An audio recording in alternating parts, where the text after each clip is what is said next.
Hello there. I'm your man, Thor Gunderson, and welcome to a very special Labor Day weekend edition of Open Mic.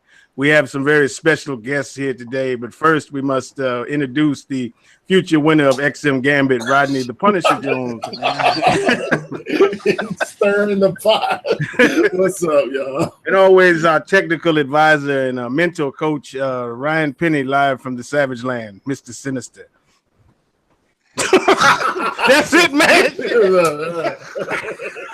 Not even also from we have Mr. Dave Cassie. How are you today, sir? Doing excellent, doing excellent. I just now realized we both have the Sinister thing going on. It's my group. Yeah, it's a good character, man. It's a good character. Yeah.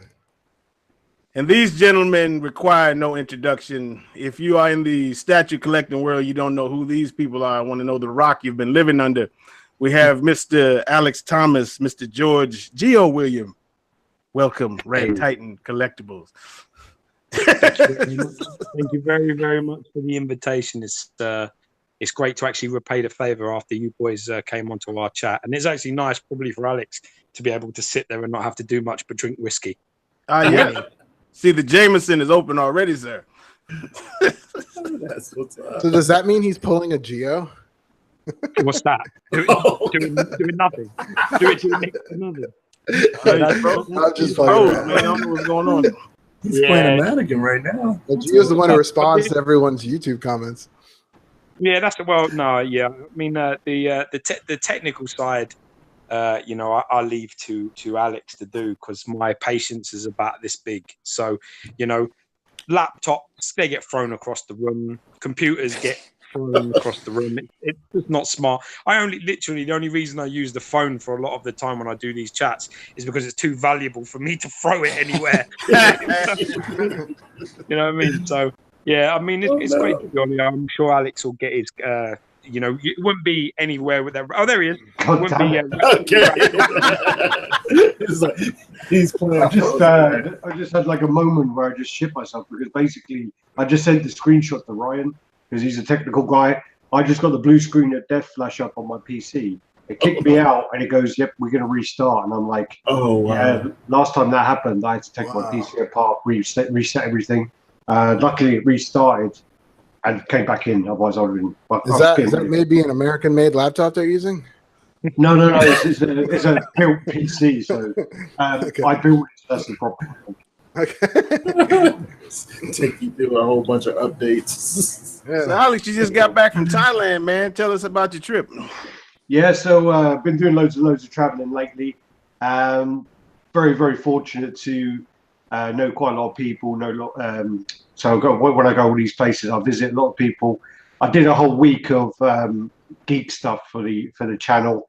So Figurama, we're doing an event there. There's a place over there called Massive Toy Gallery, and it's joined onto the Massive Cafe. If you are ever in Thailand, Bangkok, you have to go to this place. It is like a museum. It's basically the guy's collection. He wanted to set up a gallery to display his collection, and his wife wanted to set up a coffee shop. So they kind of put their hands together and made a coffee shop with a gallery attached. And he lives above him, which I found out as well. So his house basically makes him money, which is a genius. And he gets an excuse because he doesn't charge for the gallery, but he's charging obviously when people buy coffees and things. So I was there. There was an event for Figurama, so we were there. They were unveiling their Tokyo Ghoul piece. Their pieces are, I think they're like 1/5, 1/6. They don't really scale them. They refuse to say what scales they are because people are so, where if they say the scale and it's slightly off, then people lose their shit. With dioramas, you can't really say this is quarter scale, fifth scale, just because of the sheer size of two characters or however many it will be. So their pieces are really impressive, like very impressive, very detailed, great. So I was there for that. I met up with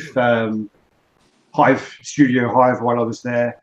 Again, they do all the concept work behind the scenes. They do loads of video games. They do loads of comics. One of the owners actually does all cover art for Marvel. He's doing at the moment. He's doing a variant cover art. If you look up on eBay, for example, and look up Venom variant and then Scan, SKAN. That's the artist name. And he's doing all these new Venom variants where Venom has fucking bat wings, which are insane. Yeah, he was showing me the stuff, and I'm like, "Whoa, what? Venom's already badass enough, and now he's got fucking bat wings." Okay, Now, yeah. So now I didn't know this was his. I didn't know this was his cover. His cover is the Ryan. Scan variant, so SKAN variant. He basically got famous because he did the. There you go. You have to click on Ryan for us to all to see it. Whoever the host is. Oh, I got him. You gotta select me. I got him up. Okay. Oh, nice. dude, you need to be telling Scan send me one of them. Well, oh fuck! I forgot to show you because you were over today. I forgot to show you the cover he drew for me. This looks like his too. Damn. He's doing that. He's done a couple of he's done a Thanos on Throne cover as well, which I don't think's out yet. Is this supposed to be the king of the symbiotes or whatever? Yeah, I don't know the story. Yeah, it is. Yeah, it is. Yeah, I saw that. Yeah, that looks awesome. That's very talented. And he also he got sort of, well, he was already an artist anyway, but he got known because he did the cover and stuff for the what's he called, Weapon H or something. Do you know where Hulk gets the Hulk and the Wolverine? Yeah, he did that. So he got kind of famous for that, which is a very we've love-hate got thing. A few personalised pieces from him, haven't we, Al? A few little sketches from him. When we met him last year in Singapore, all the guys who were there, we went to an event where they did some top secret stuff and they showed all these pieces which were coming out. Everyone there got a little goodie bag, and one of them was basically your favorite character drawn by this guy. So it was just like a portrait. So I had Surfer's head and George had Thanos' head. I think Bale's got Daredevil. I can't remember. What did Rebecca get? I can't remember. But then we all got portraits from him. And apparently, when I was speaking to Khan, who's the other owner, he says that he can't give them away anymore, and he's not allowed because he got an email from Disney to say you're not allowed now because you're a known artist. You have to charge these prices for anything, and it's basically he goes for that comic, because basically I was talking to him and he's doodling on a comic. He drew Venom actually really well, and I'll go get it in a second. But he was drawing that, and then he goes, "Oh, I've got to go. I've got a lot of work to do. I've got a meeting," and he left me with Khan, and he goes "Here you go, you can have that." And I was like, "Oh shit, awesome, man, awesome." And Khan was like, "Yeah, if that was a convention, that's $200 you owe us." And I was like, "Hey, I ain't paying you. Fuck off." The Hebrew in you is strong, my brother. Yeah. The Hebrew is strong. What was the other thing? I went to a place there called Mega Plaza, which is a 5 or 6 story. They're kind of shopping malls. Some of them are quite weird because they're indoor markets as well. So on the 5th or 6th floor, I think it was the 6th floor, they've got 5 or 6 collectible shops. And if you look at any shop in London, for example, London's meant to be one of the biggest cities in the world. We have nothing. We have nothing at all to do with collectibles. We have Forbidden Planet, and that's it. That's all we have. And Forbidden Planet's basically. Don't ever go there. If you think of Wolverine versus Hulk, that was $600, wasn't it? $650. Right, $650. Yeah. Over here, they were selling it for £900, which is about $1,150. Yeah. So and that was a regular. And Damn. all you do is you go to Forbidden Planet if you want to see something, and then you go back and you order it on eBay much cheaper. That's all you do.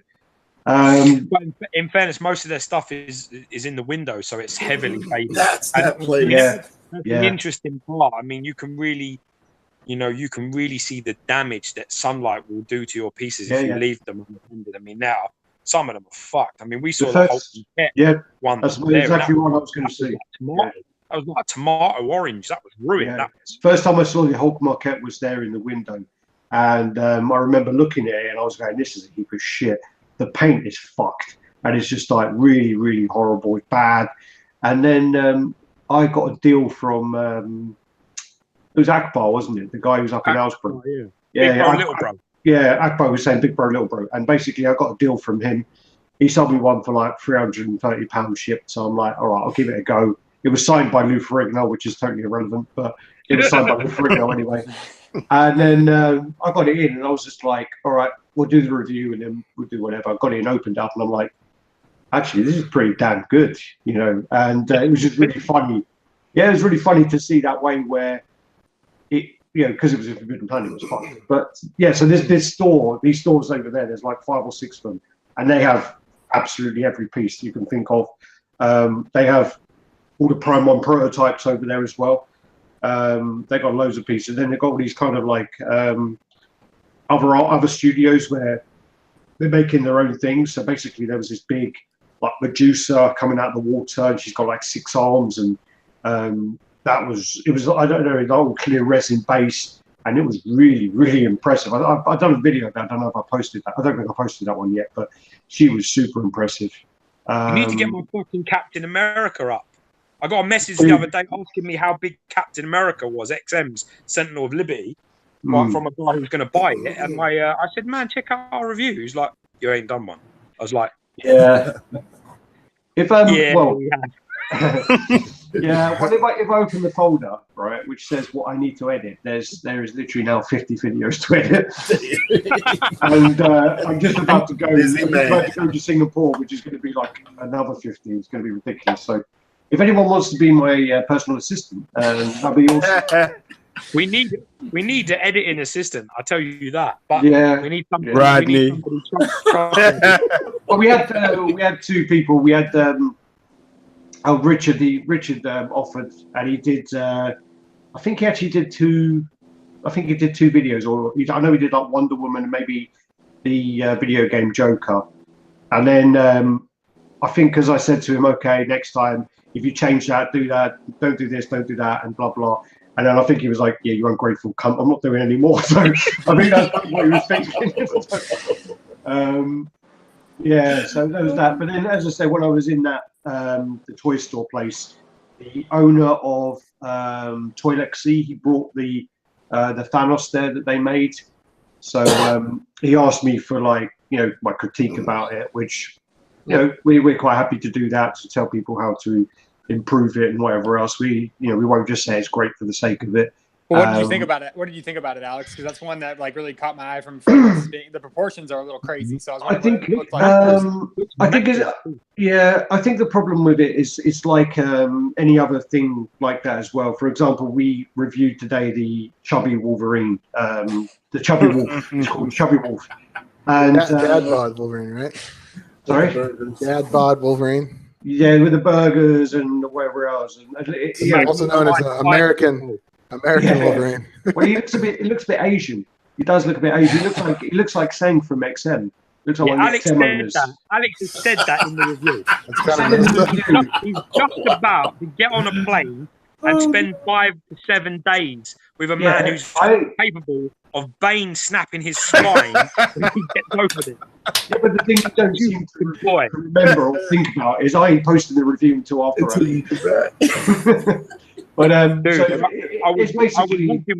I was walking with Sang once outside the convention, and we were getting in a taxi, and he was like widely bowling, like, and stupidly I let my guard down and I said to him, you know, you look like fucking Oddjob, like from the James Bond movies, like the villain. Shit. I'm telling you, man, he moved fast, and my reactions come, and he jumped over the fucking railing. I'm telling you, and he jumped over the moving track. He moved a little bit quick. I thought, shit, he's coming at me, man. He moves quick. He's fast for a big guy. But yeah, but we're back to with the Thanos. I mean, it's the same as that Wolverine and things like that. Is whenever you take anything and you sort of add your own style to it, you know, like the Thanos is a bit of a caricature of it, and in person it does look better. I mean, there are some improvements that need to be made. I think the eyes need to be different because he looks like an old man who's got like really bad bags under his eyes, and the eyes need to be painted a different color, I think. Also, I think the base is unnecessarily big. There's like a big spike that comes out the back that originally Mistress Death was meant to be on. And she's not coming anymore, so they might as well cut that off. Also, they were going to do like the base in clear resin and have it light up. It is totally unnecessary. The base was actually painted really, really well. The lava was painted very well. I think overall, the issue was mainly the size of it, considering it was like 1/8 or something, but the size of the footprint of it, and then the price point as well. Because I mean, their Iron Man, I think, is about $800 retail. When we were talking about it, I said to him, "Look, you know, the piece right behind us was the new PF Wolverine," and I said, "Look, that was $570 or whatever it was. This is $800. This is the people don't see it as in this is that much work and this is that and this is this and this and that. They look at it as in this is quarter scale and this is 500 and whatever dollars and this is 1/8 scale and it's this and the base is that, and they don't look. He goes, "Oh, it's a storytelling base," and I was like, "They don't look at it like that. You know, people don't. We don't fucking care. It's 1/8. Pretty much. $1,000. It's not that we're not looking at it. We're looking. But it's the same. It's the same argument. Lobo problem, right? Yeah, exactly. That's what I was going to say. Same argument as Lobo. Yeah, exactly the same as that. So 1/6 scale, $1,000. To get that over in the UK, that is an 18-kilo box. I think it said. Do you have a problem? Pounds, yeah. Do you have a problem with that, Lobo? Because to me, it's just a tall 1/4 scale on its side. You know, like material wise. Yeah. You've got a point. Yeah. You know what I mean? It's 15 inches wide. No. It's 31 inches wide. No. It was wide. It's like it's 30. It's like 31 inches. Yeah, Right. That's what I'm saying. It's like a 1/4 scale on its side. It's more like a 1/3 on its side. It's funny. It really is a bit of an interesting like argument because when I first saw it, I think I sent it to you guys. I was like, oh my god, I can't believe it's a 1/6. It's $999. Like I don't care how big it is. That's a problem. And then there was a lot of debate, and it kind of got me thinking a little bit because, like, I know what Brandon said was that you're getting a lot of statue for the money. You're getting actually in terms of the size, but at the same time, like a lot of these people who buy 1/6 statues, they only want them for their displayability and the price. Right, like people who are into 1/6, and so that kind of defeats the whole purpose of that. I don't know. And there's no edition size yet. I don't think, like, which is so. I don't know. It's interesting to see it from both sides a little bit, but yeah, that's the exact point I'm not I made. That's the exact point I made to the Twilighty guy. I said to him about the reason why someone would buy one of these pieces, his Iron Man and his Thanos, is because it's 1/8 and it's displayable. But as soon as you make it, a bigger footprint than a quarter scale and a bigger price point, then you've lost them customers. So I don't know. And then I've been talking with him about his other stuff because I do really like his original stuff that he did, which was actually unlicensed, which is it was they're two Wolverines. There's like a Wolverine where he's wearing a vest and it's like a caricature and it's small and he's smoking a cigar. And then they did another one where it's like he's in a suit and he's looking up. He's got like a really long neck and it's screaming. He's got like a massive mouth. And then he did like a Hulk and a Captain America. So he done like these 4 unlicensed. And I said to him, "Why didn't you go stick to those?" He goes, "Oh, because I did them unlicensed." So I said, "Yeah, but now you have a license. You can go back and do them." And he was like, "Well, I don't know. And I'm trying this and trying that." And I said, "Why would you need to test the market again when you already tested the market and you sold 500 of each and they sold out? So you already know they sell." So do you think the license would be happy with him doing that, like kind of caricature of the character? I guess I don't know if you thought about that part. No, because if you look at his Iron Man, if you look at his Iron Man and Thanos, they are already caricatures. So that's true. And it's not like, for example, with the Fat Wolverine, he probably wouldn't get approved. The reason for that is because the Wolverine is really, really nice and it's really, really good quality. But the problem with that is they're saying, well, it's promoting unhealthiness and it's saying that our brand is, out of shape and old. They look at it, they overanalyze it. But with the caricatures, it's still there. It is amazing. You would not believe when you sit down and you haven't, like when people say like we sat down and we had dinner with XM and we did this and we did that and oh my god. But you know what, man? Them sitting down meals with people like that, they're worth £10,000 in cash because the information that you hear would fucking blow your mind. Like for example, like Craven, like XM's Craven. It gets all this grief. People say, "Oh, it's one of their worst. It's one of this. It's one of that." You know, Spider-Man's weak. It's one of XM's weak pieces, right? That piece was a completely different concept, yeah, and it was done. And then what happened is an American. No, I think it was an American dentist. It was the dentist, yeah. Yeah, it was an American dentist went over to South Africa and shot a very famous lion. It brings loads of tourists for it was like Cecil or something. Yeah, exactly. He killed a really famous lion. And because that happened, because of the political implications of that situation that occurred, XM had to change their whole design. It was to do with... He had a gun. He was looking down the side. It was all completely different design with that lion. But they basically said... It was to do with the pose that the dentist had. He was posing with a rifle in the same way, like pretty much the Craven was posed in on the statue. It was a similar way, but it's not the point. The point is they looked at that and they said, "Oh, you know, you have to change this. You have to take the rifle away, or lose the lion, or you have to do this. You have to change this. You have to." And then all of a sudden, that's where that imbalance comes from, because they've had to then go, "Okay, we've got 3/4 of a design done. We now to, you know, now we need to like cut it, chop it, change it," and it's thinking to yourself in that way, you know, what are these fucking people thinking? Are they stupid? What's one thing got to do with the other? What has that dentist killing that lion have to do with Craven the Hunter and his lion? He ain't shooting the lion or killing his own lion. That wasn't what was going on. So you've got to ask yourself, you know, sometimes you can be so over fucking sensitive about stuff that what you end up doing is you end up killing the creative process of a design, because you're like, oh, you know, once there was a person who had a knife and he killed another person to lose the knife. Wolverine, you know, cancer with smoking. Let's not have Wolverine have a cigar. Oh my God, what would happen? 4-year-old's going to go out and buy cigars. Man, get a fucking grip. I think that's what we heard. I think that's what I heard with the XM Medusa, right? Was that she was going to have a glass of wine, right? Had a goblet for the wine. Yeah. I'm sure that glass of wine would have saved the fees. Nobody has a glass of wine. There was a glass of wine and it killed a woman. Please don't have the goblet anymore. It's just like, you know. There's more of them though, isn't there? Because there was, with Namor, where he's obviously now riding a fucking octopus or whatever he's riding the shit out of Kraken. Yeah, the original concept was him riding a shark. He's standing on the shark and he's got a chain in his hand. 2 sharks got chains like around his hands, and he's like reining them in, and they got like bit in their mouth, and they're being pulled up, and he's like pulling them like that, and it would have been fucking insane. Animal cruelty. Yeah, animal cruelty. And then the other one, animal cruelty to a great white shark. Right. Yeah, the other one was. Yeah, good luck. Good luck. Is it human cruelty when they bite us? Think about this. Because as soon as you see that statue, you're going to go get yourself some reins and try and ride it. Yeah. Well, the other one was.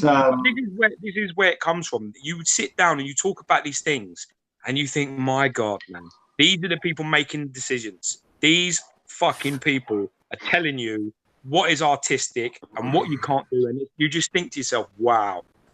Man. And well, that's the thing, people look other places. Yeah, that's the thing, exactly. So like, I talk to a lot of sculptors. I know you guys do too, and I know there's a lot of fatigue with a lot of sculptors. I'm not just talking 1 or 2 people. About 5, 10 people I've talked to who say that they don't like working for a license if they can avoid it, because they get so creatively put into a box. And then it also takes months. Like I know people who have finished a sculpt, 8, 9 months ago now, 7, 8 months, and then you still haven't seen it.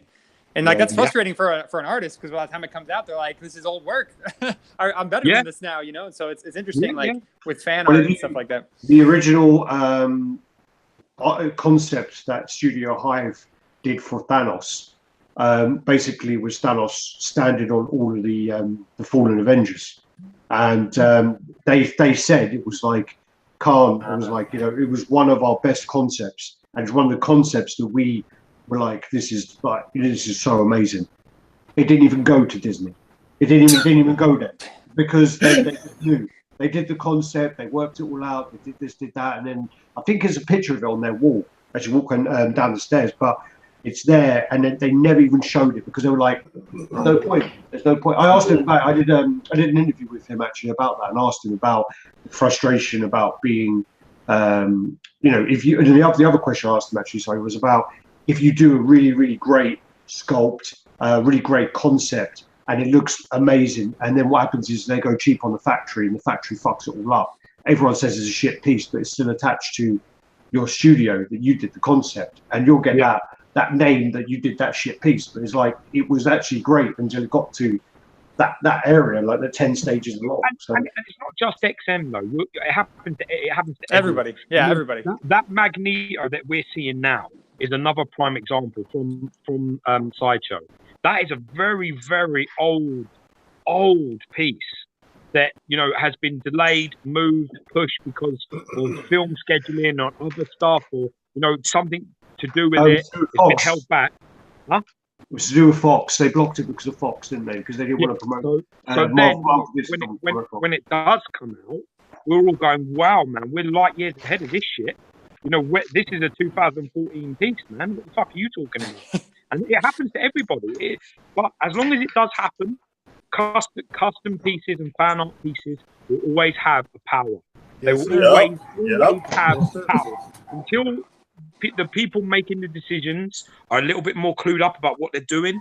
Because I think that the people making the decisions aren't smart enough to do with statues or anything to do with that. I think it's an over political or over sensitive sort of stance.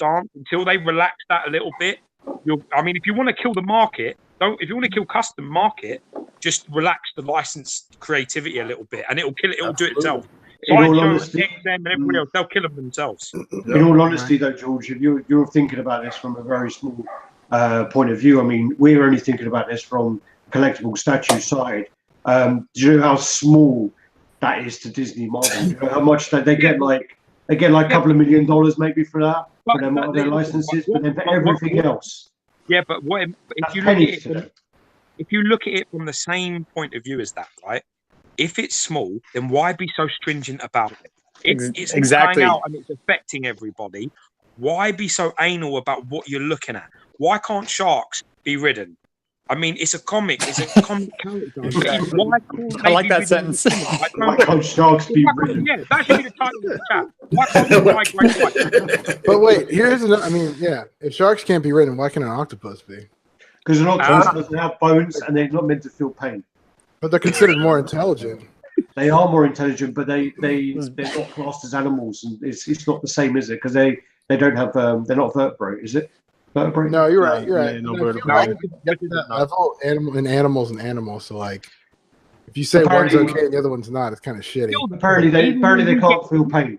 Yeah, but even us talking about this, you make yourself laugh. Imagine being around a boardroom. Get that shark out of here. And you're wearing your suit and you're going, yeah, but that rain in the shark's way, that looks a bit cool. I don't know. I don't know if we could do that. You'd go out of there. You should jump out of the fucking window, man. They got 20 names on the whiteboard. We got jellyfish we can use. We got octopi. The expendable goldfish. No one gives a shit. Hey, Dave, before we move to Singapore Toy Game Comic-Con, show us your piece you got in, bro. Oh, sure. Yeah, no. Speaking of 1/6. Yeah, I was going to sneak them in here a little bit. I was going to use my laptop, but that thing never works for these chats, so I'm back on the phone. But yeah, I got this little sweet Tweeter Head X. I don't know if you guys can see it at all, but it's pretty damn good, and I'm surprised. I was planning. I had it come bigger than I thought, man. It's big. Yeah, it looks more like a 1/5, honestly, to me, especially because it's got. Whoop, I dropped you guys. Especially because the base is like a. We're cutting you off, Dave. This is where everyone in the chat throws up from motion sickness. They should. Yeah, they should. But don't drink and watch Dave Cassie, or do drink. I mean, obviously tons of toxins, No, but it's funny for me. Great in the thing. Yeah, I've seen a lot of posts about it. It looks amazing. We ahead do some really good stuff. That's the thing, Gio. That's the thing, Gio. So I started collecting like 4 or 5 years ago now. So I kind of caught the end of Bowen. So I had had the Apocalypse, great piece. I had the Magneto. I had you know, all the Kotobukiya stuff. I had a lot of the 1/6, and like it's a different. You can't judge them because they're different eras of collecting. But this has more detail than any of them. Because I was going to get this, and I was like, yeah, it doesn't really fit what I'm going to do anymore. Like I might end up selling it once I get it in. But as soon as I pulled it out of the box, I was like, nope. It's cool, man. It's really good. And like I know I was talking to Gio about this, but my girlfriend, she's seen 30 pieces now, and she said it was her favorite out of any of them. And I've had Prime 1 stuff too, so I mean it's pretty impressive, especially the exclusive. I don't know, I was pretty blown away by it. Stepping up their game. On a personal level, I find that value, like that point of a person that doesn't collect, I find their opinion very, very important. So when somebody comes around my house and like, I don't know, like a virgin repair guy or somebody, you know, doing something in my house, someone who doesn't collect walks into this room to do anything and they're like, oh, wow. You know what I mean? Love that. I always ask them, always, when they're looking around all my stuff, I say, what do you like? Tell me what you like and why. Because I always find that, you know, when I've got people in who basically are collectors, they'll be like, oh my God, Magneto or you know, oh my God, Aaron Ray Perez, Hulk versus Wolverine dial. They'll say something that they've seen, that they know, something hype, something valuable. But it's when somebody comes in who has no idea what they cost, no idea of the romance or the hype or the OG this or the new school that. It's their opinion that I find really interesting because it's like that. It's like the tweet ahead Joker. You'll get that. That's what will happen. They'll walk over and go, oh my God, it's this. And it may be something you paid £100 for. It may be something you don't even consider valuable, something you're thinking is selling, but the quality of it. That's exactly the same. That's exactly the same in my house. I mean, my girlfriend's favorite piece is the original Sideshow Hellboy, which I paid £130 for. So what's that, $180? And I got it a long time ago, and I think it was my second premium format, and it's the longest piece to stay in my collection. I mean, I bought and sold. I must have bought and sold over 200 pieces, and it's still in there. And she loves it. And her second favorite piece that she's seen of all time is the Rogue. The Mystique by XM. Hey, so given that mentality, when I ask my wife what her favorite piece is, and she doesn't give me an answer and just walks out, Time to break it off. Does this mean I need to get rid of all my shit? Maybe it means you're nothing good enough. I don't know. Apparently. Well, my mother always bragging to people about this shit, and she sent my godparents over one time because I was smoking a roast for they were having a bridal shower or some shit, and she said, well, you know, I've heard about this basement. Take us down to the basement. What I did, I left the lights off on purpose, so they came and I was like, holy! I turned the lights on. They were like, holy fuck! And dude, when they got the Ghost Rider, that they just froze in their fucking tracks, and they was like, Jesus Christ, you know what I mean? And just like 10 minutes staring at it, you know, they didn't even want to touch it. I didn't want them to touch it, but yeah, man, I always love when people who, like you said, not into this shit and they come and see it. It's always. Amazing. I think it's a fairer judgment of quality. Right. If I'm being honest with you, I think you can try. I mean, I know that we all maybe have some degree of knowledge of sculpting and painting and the process that is made, which I understand. But I just think when you ask somebody, you know, what do you like, and you know, what is it about it that you like? I mean, I always get maybe, you know, I always get Deadpool. Always get Aaron Ray Perez's Deadpool, the red one, always. Like that is probably about 80% of what people will go to and go, oh my fucking that. You know, and I get that because it's got the bass and the action and everything else. It's a little bit more of a storytelling piece. Unfortunately, with my wife, it's she's expensive. Mine too. She's like expensive pieces. So whenever she likes something, I know I'm going to end up paying a lot of money for it, like Magneto or the Thanos on Throne. She's responsible for all of that. That's the stuff. I wish I could blame my wife for all the expensive pieces I bought. Great. Do you know what my girlfriend did to me one day, right? I was sitting in my room, chilling my beans. I'm there. I think I was just like, I had my laptop there, and I'm just like doing so, probably responding to YouTube or whatever. And I'm there, and she just comes in, and I'm like, I look up, and I'm like, "You all right?" And she just like looks at me, and she looks around the room, and she's like, you know, tomorrow. She goes, tomorrow, I could go out and I could buy a bigger and better collection than you have here. And then she walked back, and she walked out, and I was like, ooh, Oh, that was a pretty I bet your penis went about that big. I bet it inverted during that shit. That's the dark Yeah. side we didn't see. That's the dark side we didn't see in your interview, Alex. Yeah. That interview was I was like, class, wow, man. what a sweet woman, and then she's just ragging on you behind the scenes. Yeah. It was so great. I felt like crying. That's I felt like like diabolical. But it's true as well, though. That's the thing. That's the thing that made it worse. So I would have been like, do it. Rodney, do you have Yeah. one? I don't know if maybe I missed you, but did you have anyone? Someone who was coming to Yeah. your So like my kid's favorite piece is a fan art piece. It's the Crow, Eric Trainer. Oh, yeah, My mother, she loves the Shard from Court of the Dead. So that's her favorite. And yeah, which I love them both, but they're not my favorites. We know who your favorite is, Rodney. He's watching over you right now. Where's your favorite? Bruce Lee, no? Bruce Lee. Oh yeah. Oh yeah. But you got That's- both of them now, Ronnie, haven't you? Yeah. You've got the Game of Death and the Enter the Dragon. What one did you yeah. prefer? Game of Death. That Game of Death. That was the one. It That is was the calm. one. Yeah, that's like a sentimental piece for me. All growing up, that was. I think it's quite iconic, though. Considering that Bruce Lee actually died in the filming of that film. And I really like the story of that. If anyone's ever seen Game of Death, didn't he fight like Abdul Jabbar in that film? Oh, That's yeah. like fucking Yeah. crazy.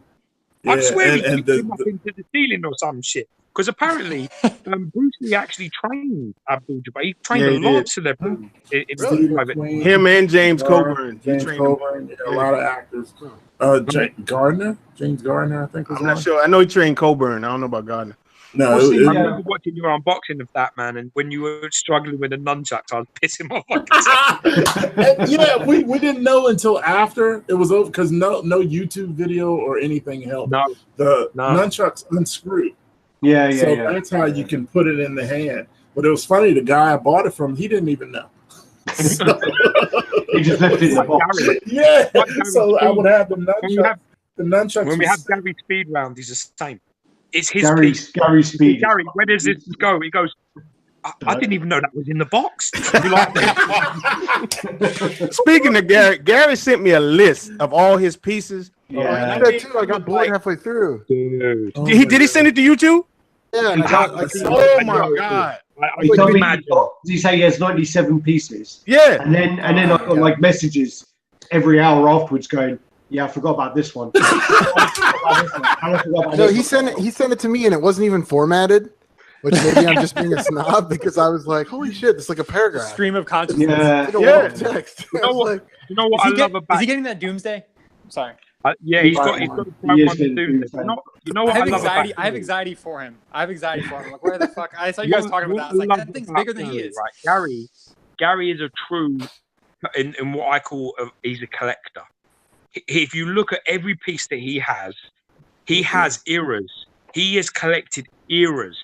He has pieces that are from A, and B, and replicas, and OG, and new school, and custom, and it's basically, it says a lot about what journey he's been on in collecting. It's like when I look behind Thor and I see the new, Iron Studios Vader, and then you've got Mythos there, and then you've got the Darth Talon and a bit of PCS. I think that sort of says something about who you are as a person, and like what eras you like from collecting and what sort of stuff suits you.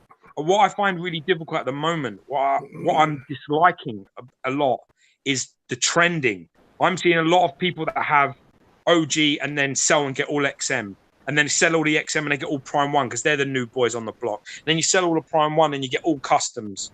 I think that, if you're when you collect, if you're the type of person that will drop everything you ever like to buy the new kid on the block stuff, I think actually all you ever do is keep recycling your stuff over and over again. You're chasing a cloud that you'll never catch. You're chasing a dream that you'll never realize. I think you have to look at it and say, you know what? There was something about the OG Punisher comic that I loved, and I don't give a fuck if nobody else liked it, but I loved it, so I'm going to keep that.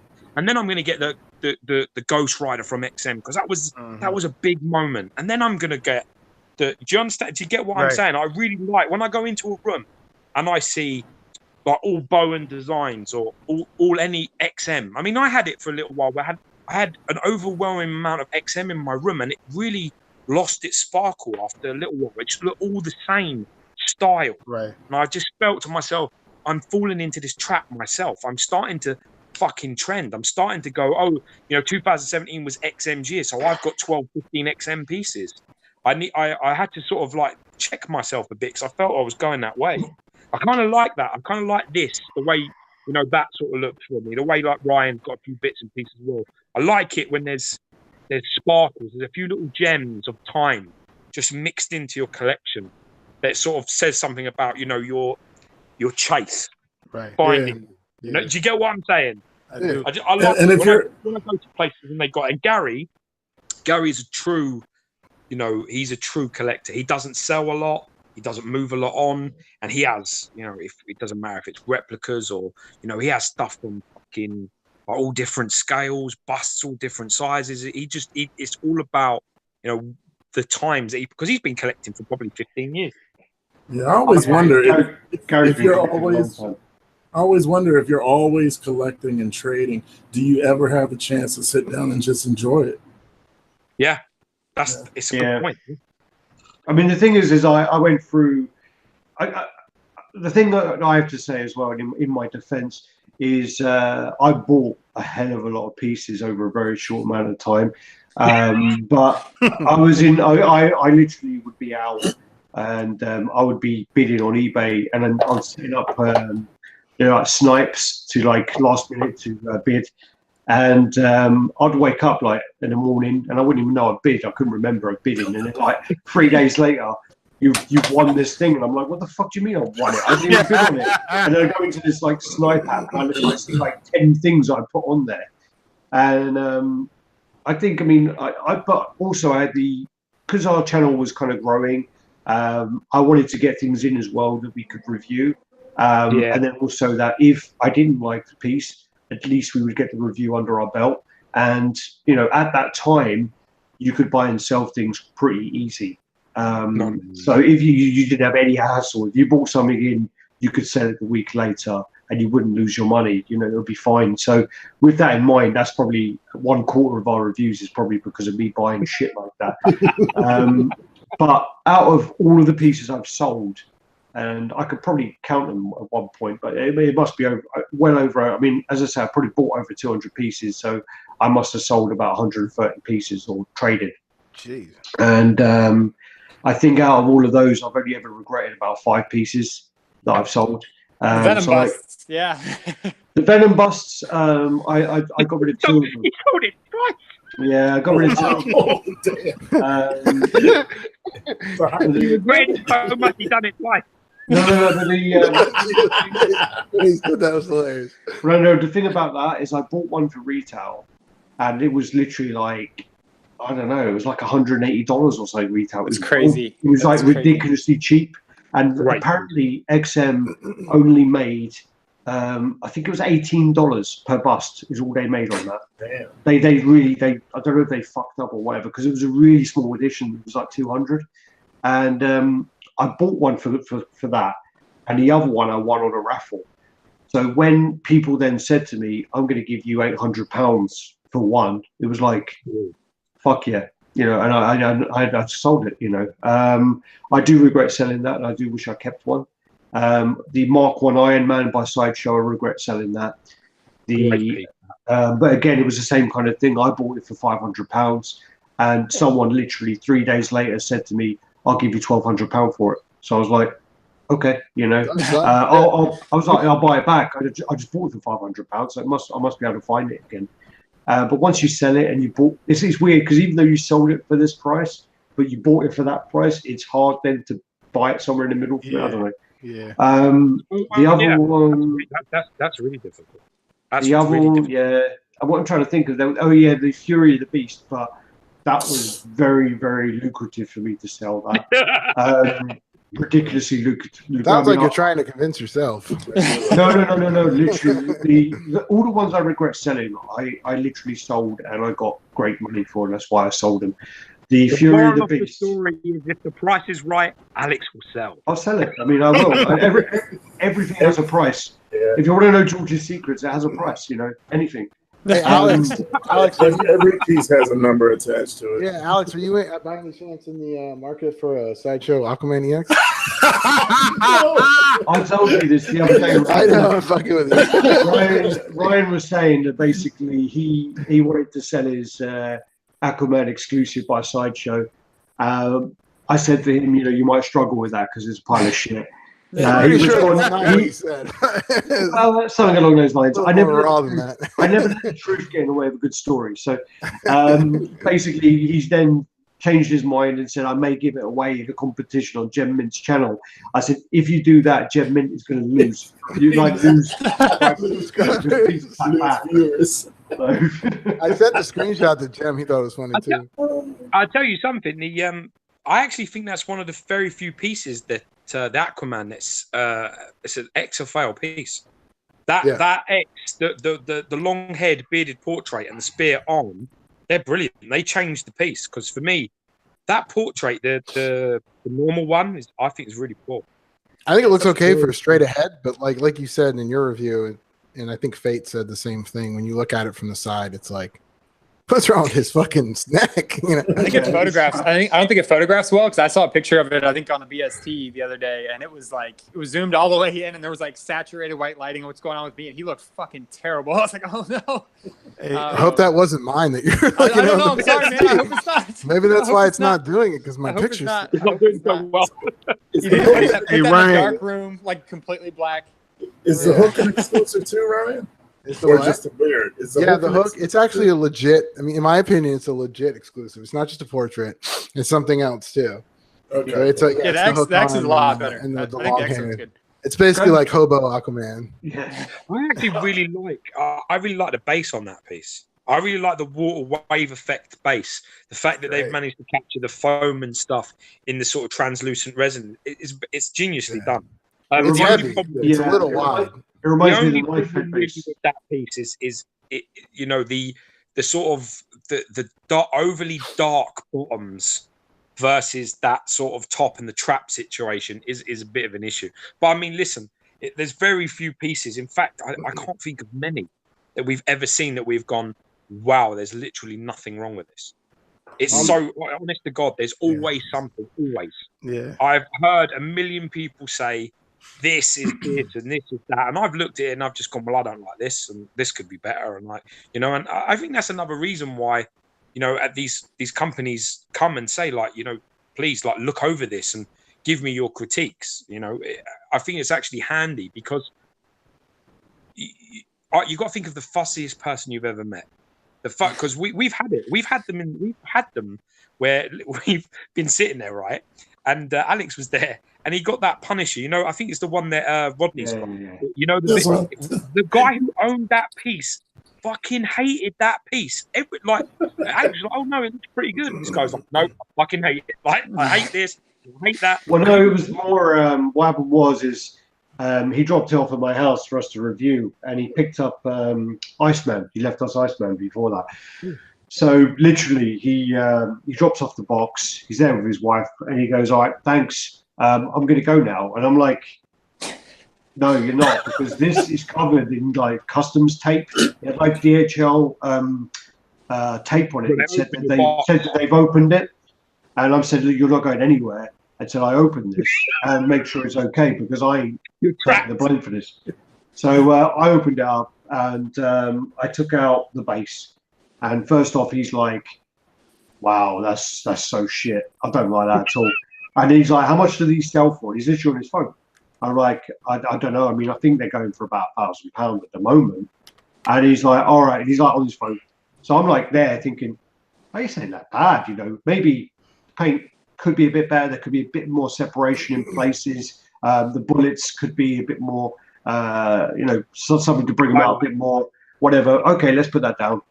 I then take out the legs, and the legs are the best piece for me. The legs, and it's the legs and belt, isn't it? Yeah, the buckles, all the bullet things, and all the buckle bit. No, but Really good. Is the torso? The torso separate, isn't it? Yeah. Rodney? No. I think it's the waist, it's the legs and the torso. No, but no. Yeah, arms. all one piece. All right. The arms are separate. Oh, I thought okay, because I remember taking it out and looking at the legs and being like, these legs look fucking awesome. All the patches look great, whatever else. And the guy going, that's so shit. I hate that. Yeah, because he was going, oh yeah, the t-shirt, the logo's too soft. There's no texturing on the t-shirt. Oh, I'm getting rid of this straight away. And I'm in my head, I'm thinking to myself, shit, I could like say to this guy, I'll give you £600 now, and I could take it. Fucking yeah. And then I took out the head with the teeth, and I was just like, yeah, you can sell it on it. You can sell it. And that's my favorite portrait. I take this shit. The one he had was first batch, and it was like the face and anything on the piece skin tone was orange as fuck, and the teeth were actually the color his skin should have been. This is actually my favorite portrait. You could have taken that.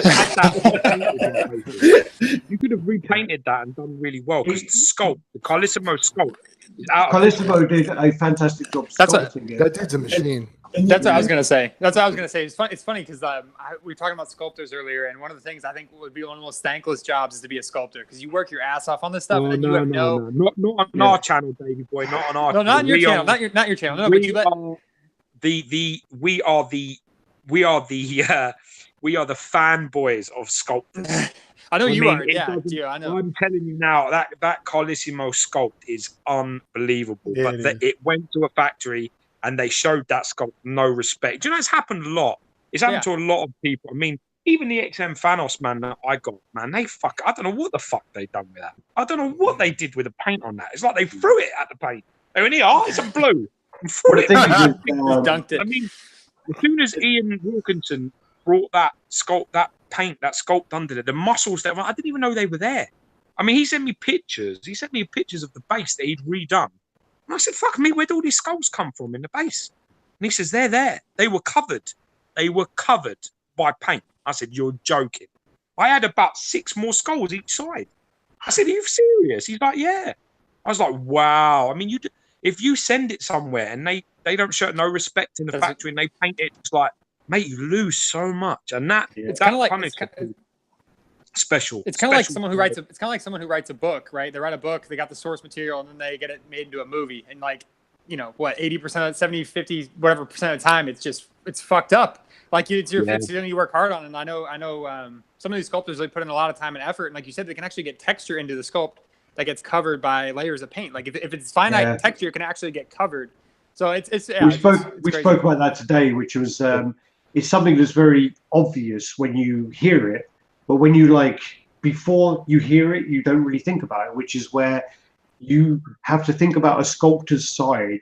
A sculptor has to over texture, trousers. If it's like a pair of jeans, they have to over texture that by X percentage to factor in for the paint that's going to go over the top of it, so you still get the texture through.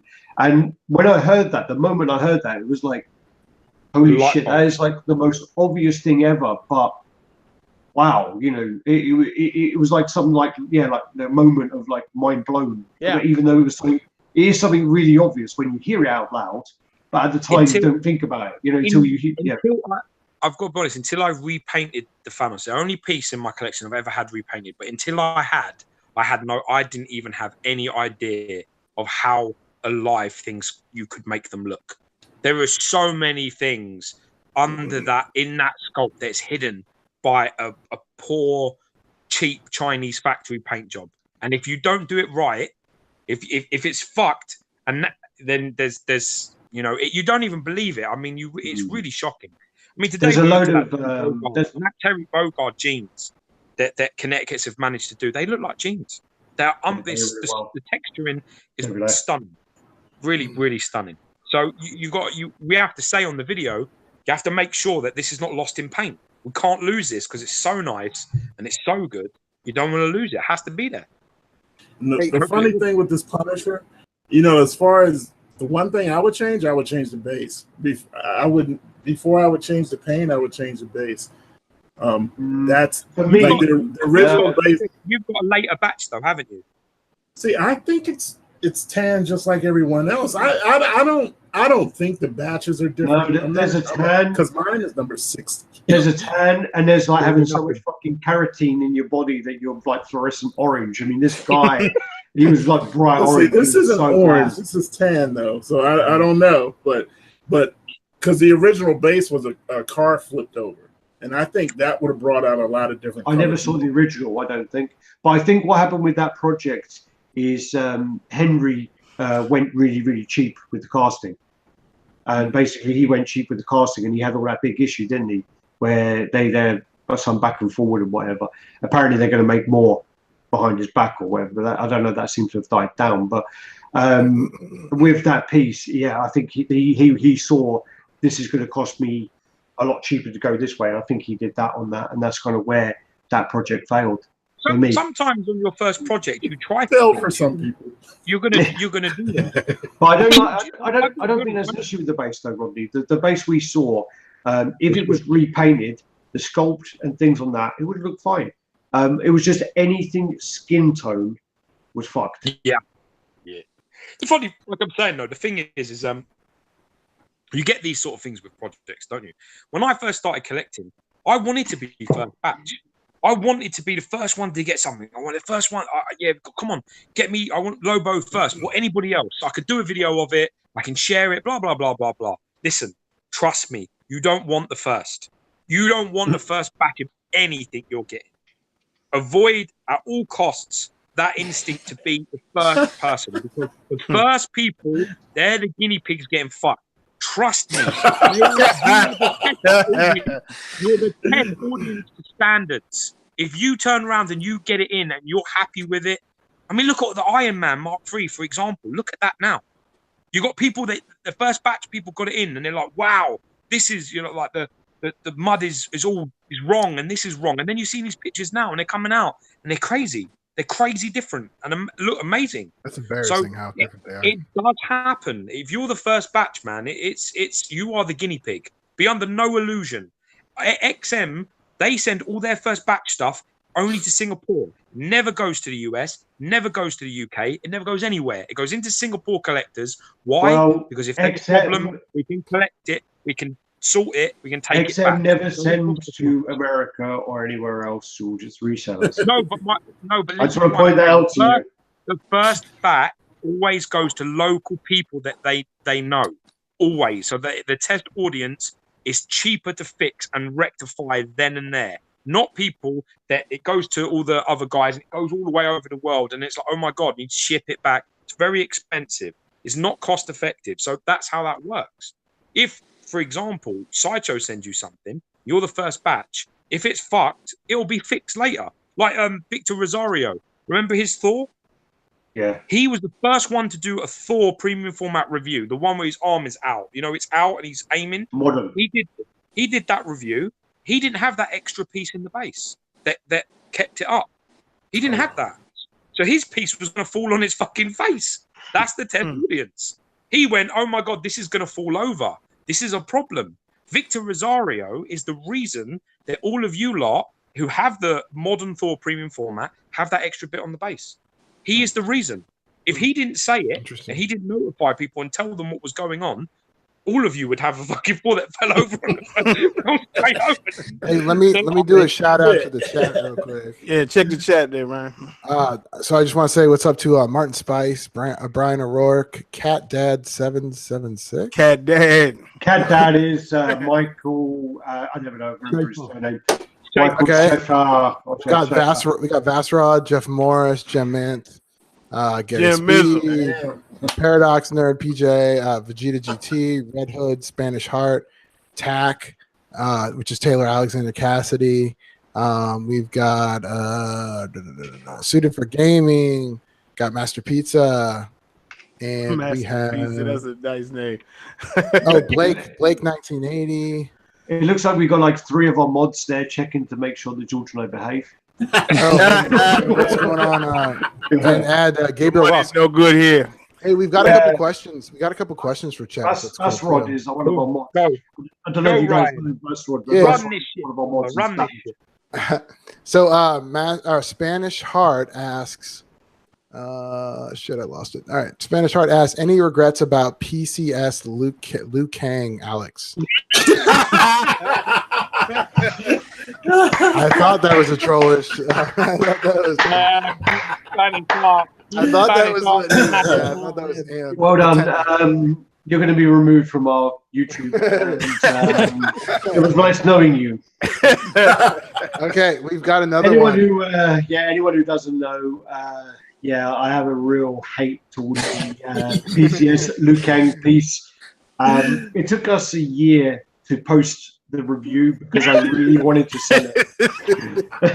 So we got a couple other questions. Master Pizza says, how close does Alex think Figurama is to getting an Akira license? Or I guess it's Akira license.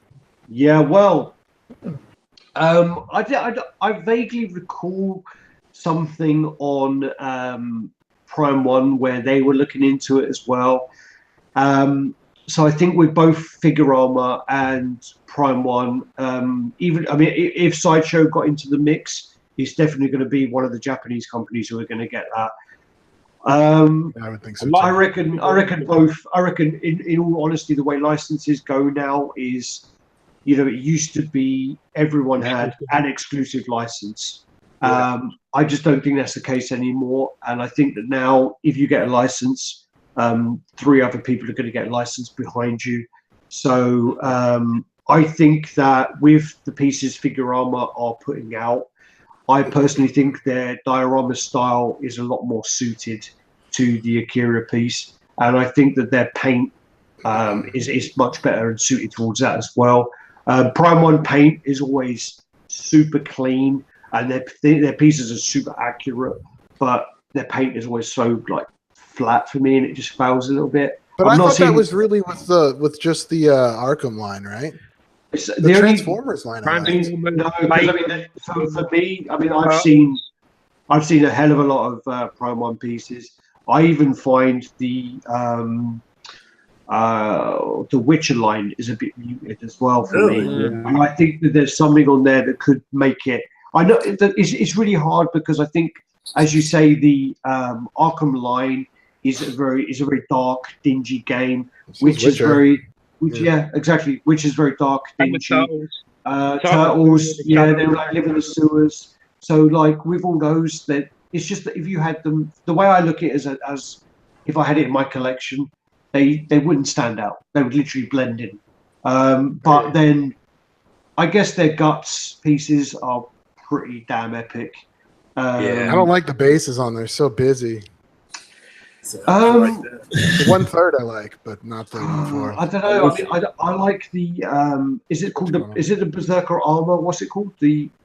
Oh, I haven't seen that one. Yeah, I saw pictures of it, but I haven't seen it. Yeah, I've seen that in person, and the other guts as well. So the 2 guts pieces I've seen, I think look really good. I do agree that the bases are very busy, and I'm more referring to the one that you're talking about, just the regular guts 1/4 with the weird devil wolf thing.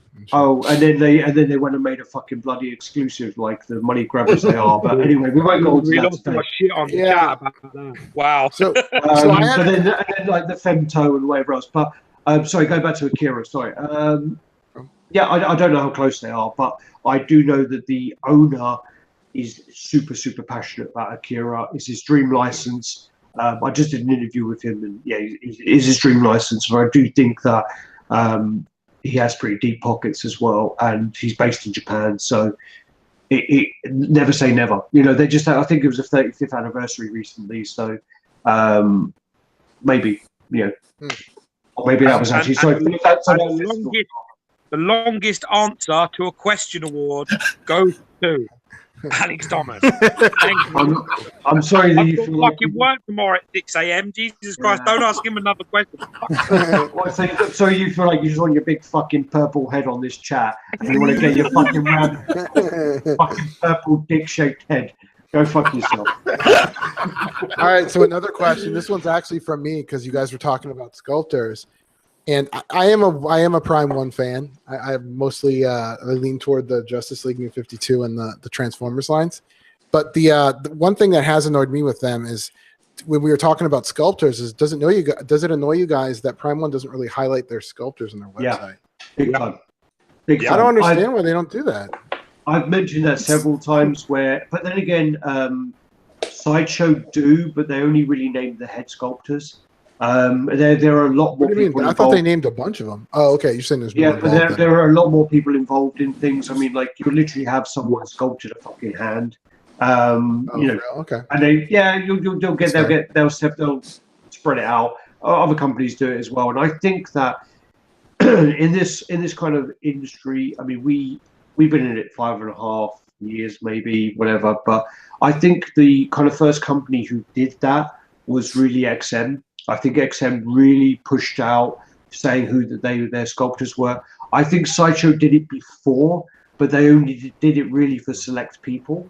It wasn't for everyone they used. It was like, this one's Marty Cannell, this one's Paul Veggiato, this is that. I got a little hard on for Hardbottle, man. I love his stuff. Hardbottle. It's also Is he doing Juggernaut? I'm like him. I'm really loving his stuff. Isn't he doing Juggernaut? Coming out. I think he's doing Juggernaut. That might be rumored. I'm not too sure. He said it on the. I think he said it on the Statue Forum. Oh, okay. If you said it, then okay. Yeah, I got a little man crush on him because I think he's fantastic. Well, he did his pieces recently, and he's been blowing my mind. He did Lady Deadpool. Yeah, no, she's nice. Yeah, she's nice. She looks nice. Holy shit! I really like Heatsinker. Heatsinker is awesome. I really think he's great, and I got him in, and I was like, shit, okay, I'm going to keep him. I'm going to find out where he's going to go because he's big. He takes up loads of room. And then I got her in, and I was thinking the same kind of thing where I don't know if I'm going to keep it, blah, blah. I opened it up, and she's better than him. That's the thing we realized recently. Yeah. Is Rodney don't believe it. He don't believe it, man. She is Rodney. She is much better than him. Well, here's the thing. It's not a belief thing. When I see them next to each other, the things that I like about Deadpool, they don't have on her. It's like they toned down the action on her. So let's just say you can see her nipples and you can see her fanny. Yeah, they're the things we like, Rodney. we like the female form, Rodney. Fuck your explosion. that's what porn of. And the exclusive head. I only ordered the exclusive head because it was available. If the exclusive head was like $50 more, $20 more, whatever, I would have gone, fuck it, I'm going for the regular. The exclusive head is one of Sideshow's best female heads. It's really nice. Let me ask you something specifically about Ask me whatever you want. Does it bother you that she doesn't have an expression? Because and it's the same problem I had with Rogue. Like her face is just. I mean, it's a beautiful sculpt. The funny thing is, when you have the piece and you're looking at it in hand and you've got it there, like we pulled out the head, right? We pulled out the head out of the box. We looked at it and we were like, it's like an orgasmic head. Like she looks it's like a woman into the back of her head, right? Yeah. It's like a woman. You're looking down and she's sucking your cock. No. Get out with your whiskey, man. Strange, specific. Anyway, she had like an eye sort of rolling up look, and we could not fathom. We were just a bit like, what is this telling us? I don't get it, right? But then you stick it on the head, you stick it on the body, and then you realise that her eyes are 100% fixed on the thing she's kicking. So what you end up getting then, right, is what you get there is like a concentration, like she's aiming. You can almost see that she's focused on hitting the target. I got it up right now. You're right. I can see it. I'm looking at you, Ryan. I was looking at your collection and being a bit sneaky. But if you look at this with the missile and with the Deadpool head, you can almost feel that she's targeting it. She's looking down, an eye on the prize, and then she's hitting it with her foot. Yeah. It's something that you can't capture in photographs. It's like focus. Something you have to see in person, and you sort of get it. As soon as you see it, because we pulled out the box, We're like, what the fuck is she doing? Mm. And then as soon as you put it on the body, it was like, I got it. I love That the I pose. Exactly. I love the pose. It don't work for me. Exactly what George says. I mean, the head in your hand. You have the head in your hand. You're like, yeah, it looks great, but you know that's not going to look right. But- That's going to look, you know, that ain't going to So work. you're saying when you hold the head at when cross you level, if you just if you have it down here, Why not? that'll work. and then you put it on the body, and That's you, when you turn your webcam off, right? yeah. Well, Well, no, she's no, like sometimes it depends who's paying. Like even on it, she just looks emotional. I love the X23 one because there's an expression. That's the polar opposite. Yeah. I don't like the Rogue one because of the same thing. Like her expression looks like she's making googly eyes to somebody. Yeah, but you know, Yeah, but she's fucking flirt. the smolder is nice. There's a smolder to it. There's a confidence to it. Like I like the Rogue because it's like this is easy. I don't have to scream. I don't have to do any. I'm more than comfortable whooping your ass and looking hot doing it. I kind of like that. It's powerful. It's pretty powerful. So I kind of dig that. I'm just like, wow, yeah, definitely. Her eyebrows are out of control, though. I can't. I don't know. What's that, right? What do you mean about the eyebrows? Dude, they're like, I mean, it's like somebody like sneezed while they drew them. Like this, and it's like, and you're like, Am I crazy? But does Rogue look like Gina Davis when she was hot? Well, no, People were saying Oh, yeah. Angelina Jolie more. Angelina Jolie, Gina Davis can work. Davis hot? Gina Davis was quite attractive at one point. When? Like in The Fly, no? Was she attractive in The Fly? She was all right. She was never a slouch. I can see. I can definitely see a bit of Fergie in Fergie in. That Oh freaked my me God. out. That freaked me out when they put those side by side. I was like, oh damn it, it's too true. I It's can't so unsee bad, this. isn't it? It's really fun. Wow, that's great. I can see Fergie and Angelina. That's So weird. we got Singapore Toy Game Comic Con coming up next week, Alex. What we looking forward to seeing, my brother? Megatron. I Well, might get the Megatron if they show it. I'm gonna be there, so yeah. Just want to throw that in there. Rub that shit in. I actually sold a piece yesterday. I got in £300 selling a piece, and I spent £360 after I got in the £300. So I just basically bought a load of shit for the con because one of our big complaints is always about sound. Audio. So I just bought this like really expensive thing which has way too many buttons, and it's like to do interviews with. Oh, those are like dynamic mics, right? Yeah, so this is a Zoom. Looks like a probe. It looks like some Look like weird, that shit from Ghostbusters, man. Yeah, I said the same thing. So, You've been working with some real weird probes there, Dave. It's gone. Yeah. so I said that today to George. So basically, I got this, and so that's the Zoom 5. I didn't go for the 6 because I needed more buttons. And then I got the actual like proper fucking mic. Oh, that's this one. This one's Rode too. Oh, what's that? Is that? The Rode Podcaster. It's dynamic. Oh no, this is the Rode Reporter. Yeah, I mean it's the same company. That's all. Oh, okay. Well, I've got another Rode one which fucking broke after 2 days, so I hope this doesn't do the same. And then also, I got a selection of fluffy things which are great. They look like fucking Dead dogs. You got some triple. Yeah, The question was what you were looking forward to fucking I seeing. know, but I wanted to. Fucking equipment up. I got this I He was sold like this Mozart piece, with and that. I got I this, just spent. and I just then I spent went a lot of money. shopping, and I just bought spent- myself a sandwich, and it was prawn cocktail. I kind of enjoyed it. I just spent a lot of money on that shit. I wanted to fucking bring it up, right? I wanted You to were know. you were so masterful with that I didn't even realize you didn't even answer the question. I was like, ooh. He's so good at it, isn't it? It's Yeah, like, George was like, you didn't answer the question, dickhead. I And mean, it's like, I'm you quite need looking things forward done. to seeing- Like when you need them done, it's really hard. I'm like Alex, how we doing with this or what we doing with that, and then he'll send me like 20 different things. he's I like, just I got sit a and wait, rash. And you're like, what? and But then what I'm just, doing and is then I'm just buying go- time. I'm buying time. Probably I really want to see the Star Lord. I actually really want to see that. That's something that they changed the. They had an original concept of that, and I think it looked better than the new concept. So I do really want to see that in person.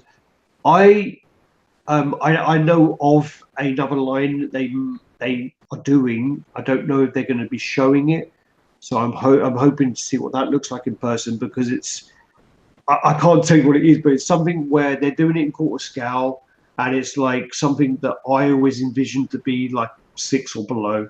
It's a very unique concept, and it's not like something that other companies. I mean, there may be smaller scales of it, so I'm quite looking forward to seeing how that works. Huh? Describing something you can't talk about. Exactly. Yeah. So I mean, it's something that they're looking to bring out. That XM are looking to bring out. Also, I've seen a few teasers of the HMO pieces. So I've seen the Mai, who's the one with the big tits from was she like King of the Fighters or something like that? That's how I would have remembered him too. So yeah, but she wears like the red. I didn't know you were talking about until you said big tits, and I was like, oh. Yeah. So being honest. But I also, I mean, I don't know if they're bringing it out this year, but I know that they were looking into doing like a Felicia before, and they looked into doing that. I think we lost Gio.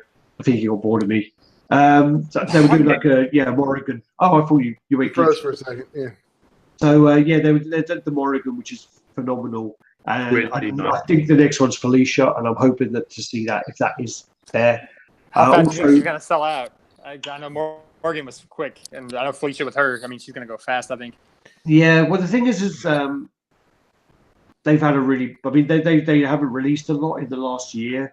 They've had a lot of internal problems, and they're all been resolved now. So you're going to see a lot more products from HMO coming out, and I'm really looking forward to seeing what they do with this this line, this kind of Marvel versus Capcom line that they're doing.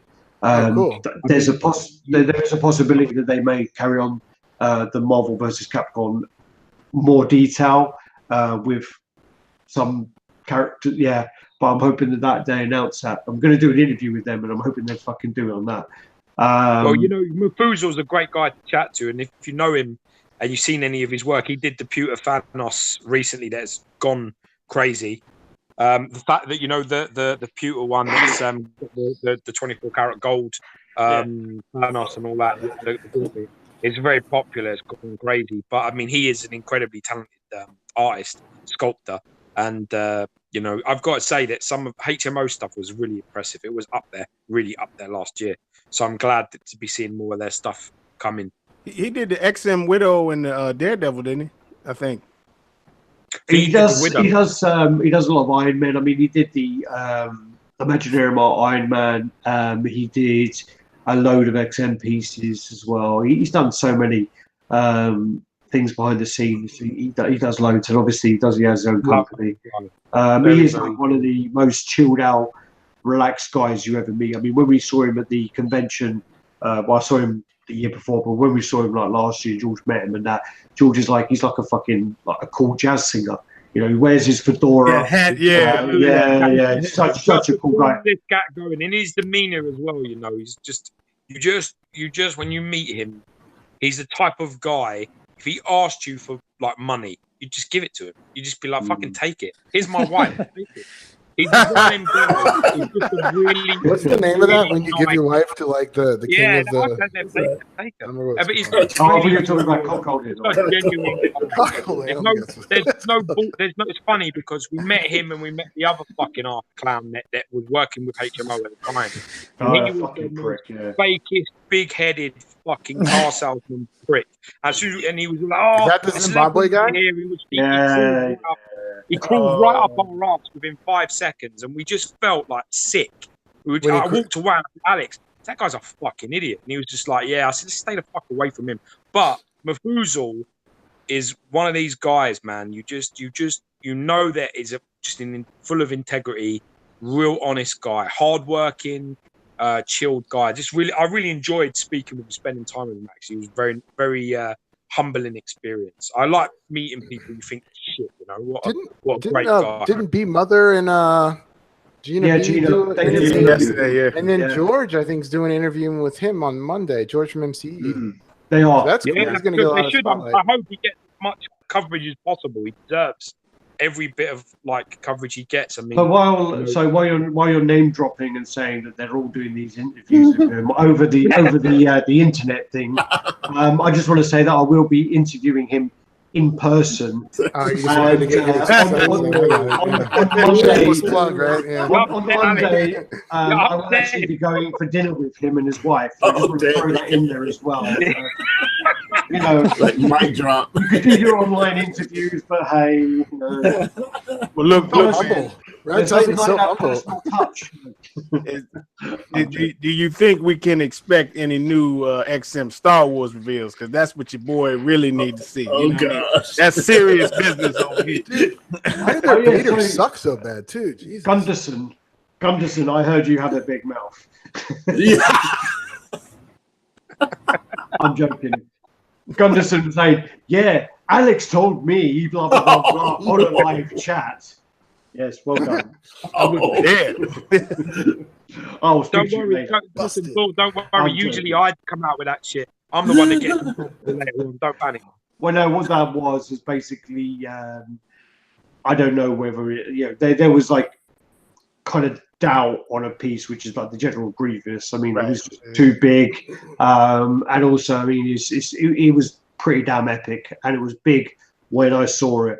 But what they were looking into were like switch out arms, where he literally had them, like all his arms fucking splayed out, and he had the sabers in his arms as well. And the way it was with his arms down, it was like a car tire. It was his bike things or whatever it is massive, and with the sabers on, it was even bigger. And they were like, I don't think, price wise and whatever else, I don't think they could get away with doing it. I just don't think anyone would buy it. And I think the issue they had was Darth Maul. It didn't sell too well. Darth Maul is a phenomenal piece. Sorry? I see his face from one angle, you know, like I feel like they really restricted the viewing angle of that piece with the hood. You know what I mean? It's not a bad piece. Darth Maul is their best Star Wars piece, and easily. Got it coming. I got it coming. They only sold 270 of them. No, that's the edition size. Yeah. So with that in mind, it's like Jesus, not great for XM, but great for anybody who's got that piece in. For me personally, I think if you're collecting those MTO stuff, the made-to-order stuff from XM at the moment, whatever you do, man, don't fucking sell them pieces fast. Keep them pieces for a few years, because they'll be gold dust. That's the problem as well at the moment. How many people are moving stuff on so quickly that, you know what I mean? It's, you know, you're taking a loss all the time. For me, if I took that piece in, if I got a piece in at 270S, man, 5 years before I'd even think of listing that. Well, look what happened with the Look what happened with the Scorpion. Look what happened with the Scorpion. Yeah. So like, it gets announced as 300 ES, and then within 4 or 5 days, it's sold out now, like everywhere. So you can go ask anyone you want. They're pretty much gone. Well, John, the funny thing about that is George had that on pre-order, and he wanted to cancel it. So I told him, he wanted to order. He didn't want to order instead. He wanted to order something else. So I ordered the thing he wanted, and I took over Scorpion. Yeah, and now you can't find it. I mean, I've asked around because I was thinking about it, maybe picking him up myself to go with Doc Ock, but he's gone. By Caleb Nefran, stunning piece. One of the best normal-sized statues at the show last year.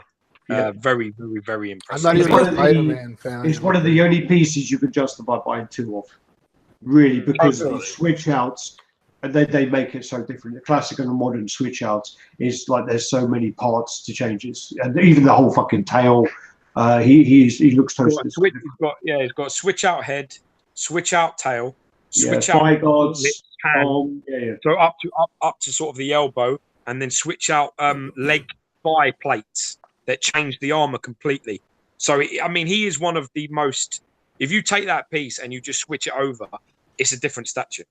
Yeah, completely different. Like it's one of the best of that I've ever seen. Very, very smart. I mean, that's why I wanted it, is because of just the displayability of it. It's quite tall, but it's not very deep and it's not very wide. So it's a DTOF level piece to display. You wouldn't have an issue. It's quite high. One of the things I really appreciate with XM is, like you said, George, like having with it be a little bit like having the ES so low on some of these pieces. I mean, you don't find that anymore. Like you're never going to find a 270 or 300 at Sideshow. I mean, maybe Iron Studios because no one buys half their stuff, but like I don't know. I don't know anywhere else you're going to find it. I don't know. I appreciate that. Like when I know I'm looking into getting the white Magneto, and I'm sure. I mean, I think it has a 999, but that's still low. I mean, for Magneto, that's a pretty low number. So I mean, you just can't beat it. No variants. You know, this is the thing. You don't have to worry about the fact they'll bring a red one out. They'll bring a black one out. Yeah. They'll bring a blue one out. They don't do that. You're safe. You're safe in that regard. It's a nice thing. It's a nice warm fucking blanket to get under at night. No, you're not going to get up tomorrow morning and it's going to be like, oh, we're making this piece in red. Same sculpt, same shit. And who else can you say that about at the moment that's licensed? Not many. And it's very hard, but it's the truth. You know, Prime 1, all of a sudden we're going to see a gold one, a white one, a blue one, a green one. You know, and it's all going to come out in 6 months after you've spent your money or you've got the piece in hand. It's very, very hurtful. It does a lot of damage to your I know it's the Marvel Now Magneto, right? So it's like not the classic red and purple, but that would have sold. Yeah. I'm pretty sure that would have sold more than 999 pieces. I mean, it's just they cap it to keep that number low, and I appreciate that. As a collector, you're like, hell yeah. Well, they made the promise that any Marvel piece, and it is only Marvel. So if that happens in future, DC may be above 999. And they said any Marvel piece will not be above 999 at any moment. That's what they said at that time. Yeah. So they've stuck to that, which is great because they I mean, obviously with Magneto and In the Throne and all these other pieces, they took off a lot and they peaked. They could have sold some pieces, several thousand of them, and they still stuck at that 999, and that's really good of them to do. Obviously now they're not selling as well, so they're kind of like, you know, but that we've spoken to them about this whole thing. We've said to them the reason why they've got this now made to order thing, and the reason why something like Darth Maul is 270 or whatever it is. You know, Scorpion is he 300 or is he 270 as well? Yeah, I think it's 300. Yeah, so like you have these pieces that are so low. The reason why that is the way that XM deal with their sales.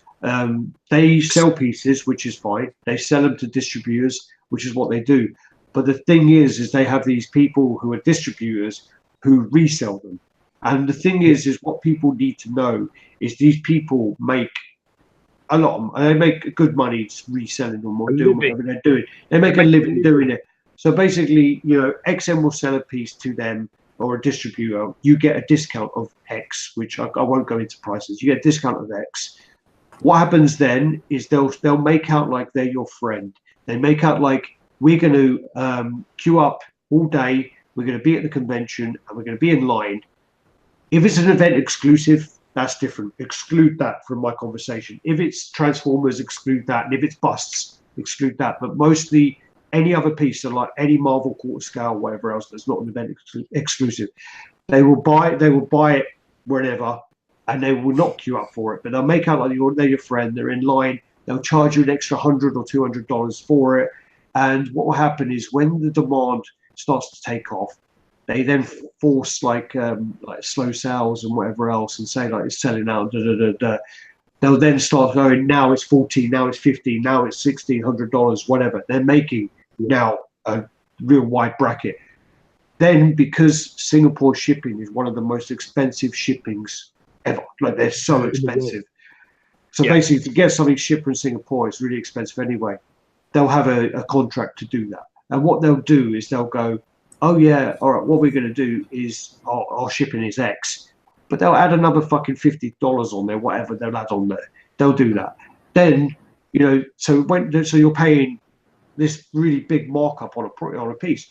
Then when a piece starts to come out or whatever else, people are getting it in hand.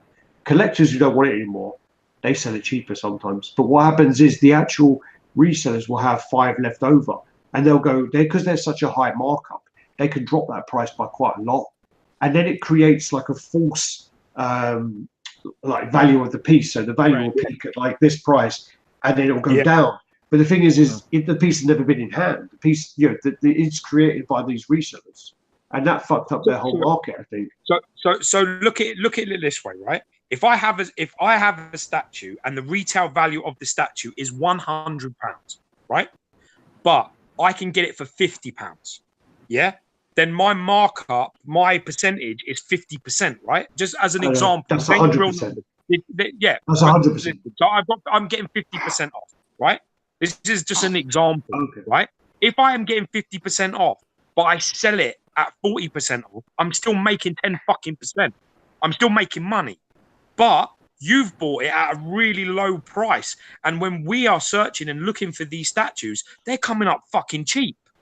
And it's affecting the value of the collector's pieces that own them. Because I have, for example, I have a cable, and when the hype was big, it was selling for £2,000. But now it's selling for £700. That it looks like the statue has lost money. It looks like the value of the piece has gone down, but it hasn't. What people have done is they're just taking less profit than they would have at the start. That's the game. And we said to XM from the beginning, you need to stop this. It's going to kill your brand. It's going to kill your marketable brand. Your people are scared. Your piece ain't worth nothing because they start off at 15. They start off at retail 1,100, go up to 1,500, sell at fucking 700. What the fuck? What's happening? The thing is, as well, is it's like it's not XM doing that. XM is selling it. XM is selling it for the price they would sell it for. They're selling it for their business. They're selling it for price X, which is what they sell it for to their distributor or to their customer, whatever. It's then the people who resell it that fucks up that whole market. Yeah, is that why they switched to made to order? Yes. Yeah, because they had loads of stuff in their warehouse after as well. So it was a bit of two different things. It was they're trying to make sure that they make collectibles.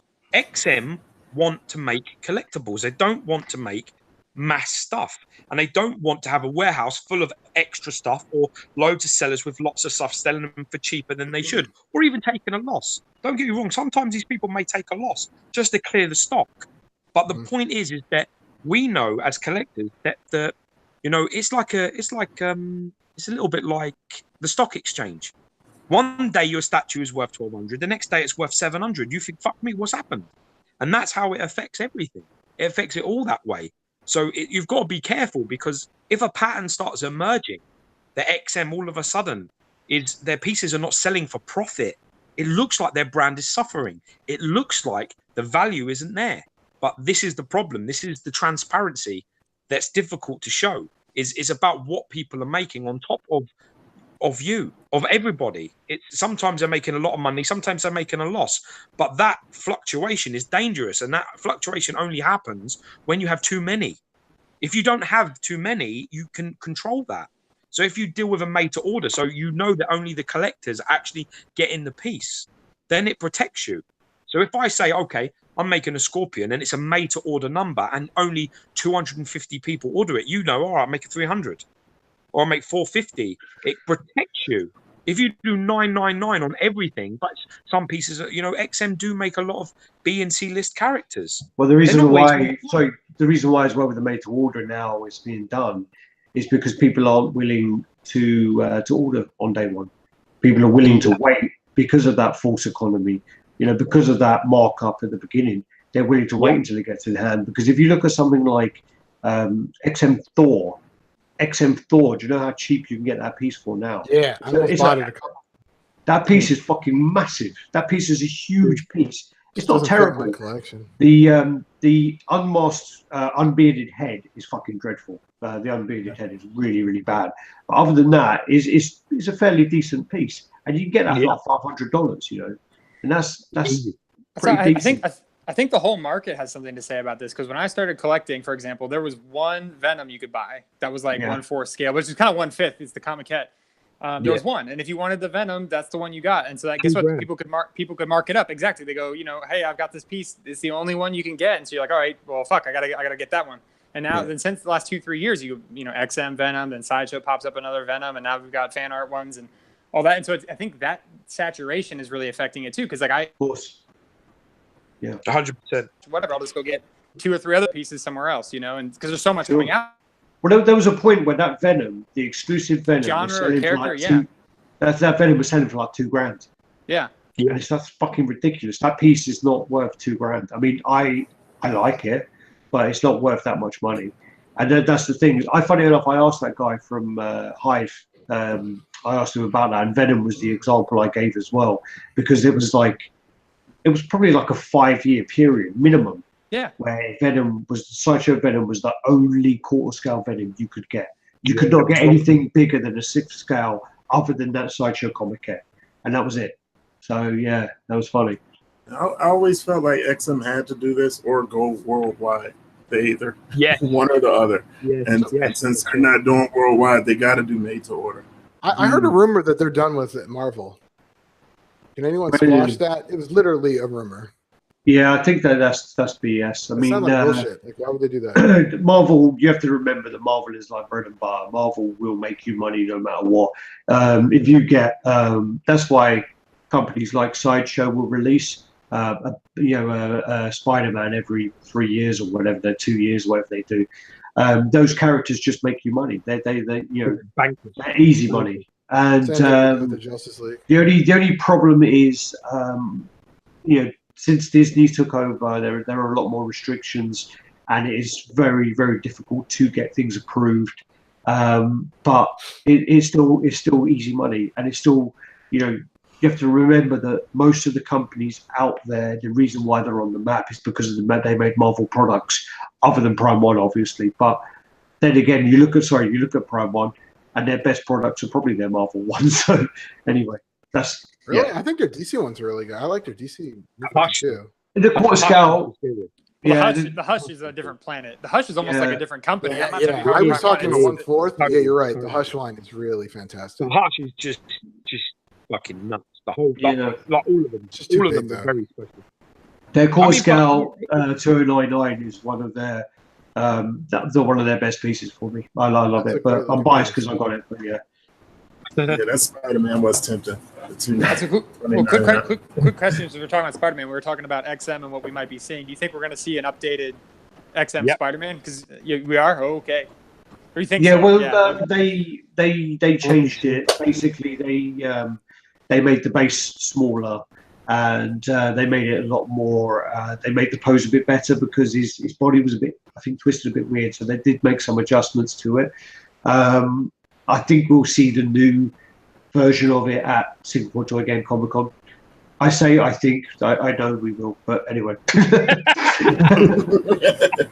That'll be great though, because that's one of the last ones in that line, So it's kind of cool to cap it off, and I'm happy that we revisited it because you can't really visit Spider-Man after that. They had line is awesome. Yeah, they had issues with it, and I think what they have been forced to do is to take away some of the display options. I think that some of the display options, like the Sandman arm and the Venom stuff, I think it was just too.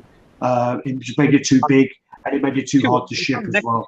Yeah. Really, you lose a lot of. I mean, what I really liked about that piece was the swinging element. I'm hopeful that will remain, but I definitely need cleaning here or there, a couple of switch out heads, maybe a couple of changes, and But the great thing about XM, the thing I like is the fact that it's never done.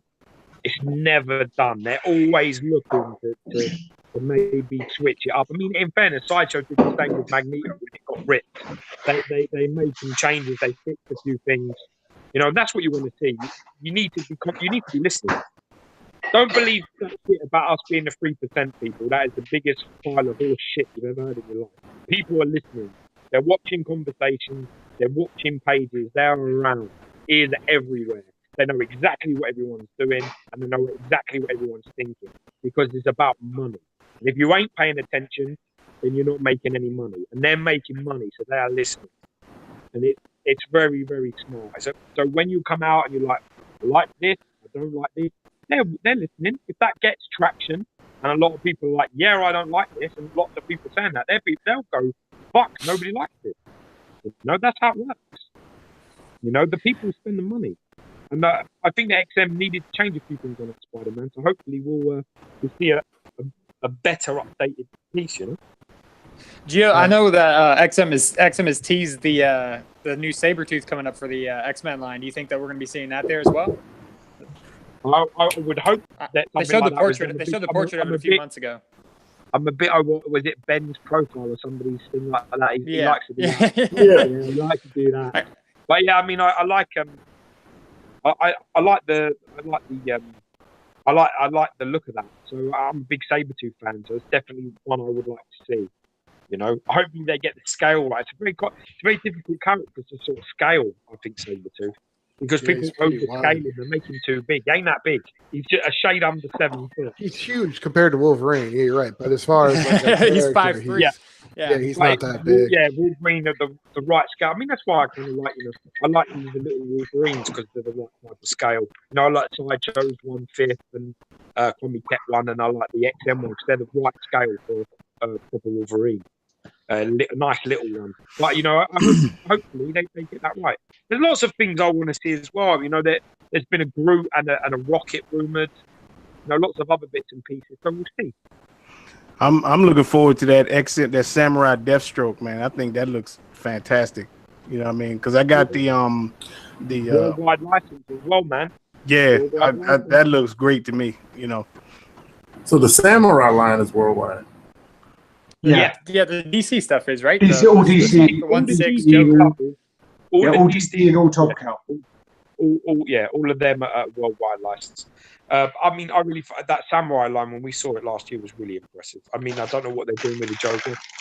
When we started moving there, it needed a bit more. It needed reworking, but we'll see what happens. I mean, the others like Batgirl and Bane and all that, they've just gone fucking berserk. They're just crazy, and the Deathstroke looks crazy too. Tell me about the Ivy one, because you guys seem to have some issues with that one, but I really like that one. What's the deal with that one? That is a really hard one to sort of explain in the right way. The funny thing is we haven't put the review up, and the review actually goes a lot more detail into the piece itself. The piece is an exceptional piece. It's a solid 8 out of 10 piece. But the prototype that we happened to see over 5 days, Alex has probably seen for a few times now, was a 10. It was one of the best female pieces I've ever seen. It actually is the best female piece I've ever seen in person. But some of the details, like for example, the ivy on the legs, on Alex's one, on the one that we managed to see, was a little muted in places. The paint on the base was a little muted in places. I have seen pictures of other people's, and some of them look better than others. But hey, Alex, what do you think? I muted my mic because I was waiting till he stuffed more chips in and Gino hey, Alex, what are your thoughts? And he's like, oh. Well, no, I agree. I mean, I've seen it probably in about 3-4 conventions, and the one that we reviewed, the paint was pretty sloppy. Where the ivy joined the body, there were green parts on the actual leg, and then there were like skin tones on the actual ivy, and it's a fucking nightmare to put together. It's really, Yes, I mean, it's that element of like, at what point? I mean, the same as Ghost Rider and some other pieces. It's like Carnage, all XM actually. But at what point is it like, what number of pieces is it not really a statue anymore? It's a fucking puzzle,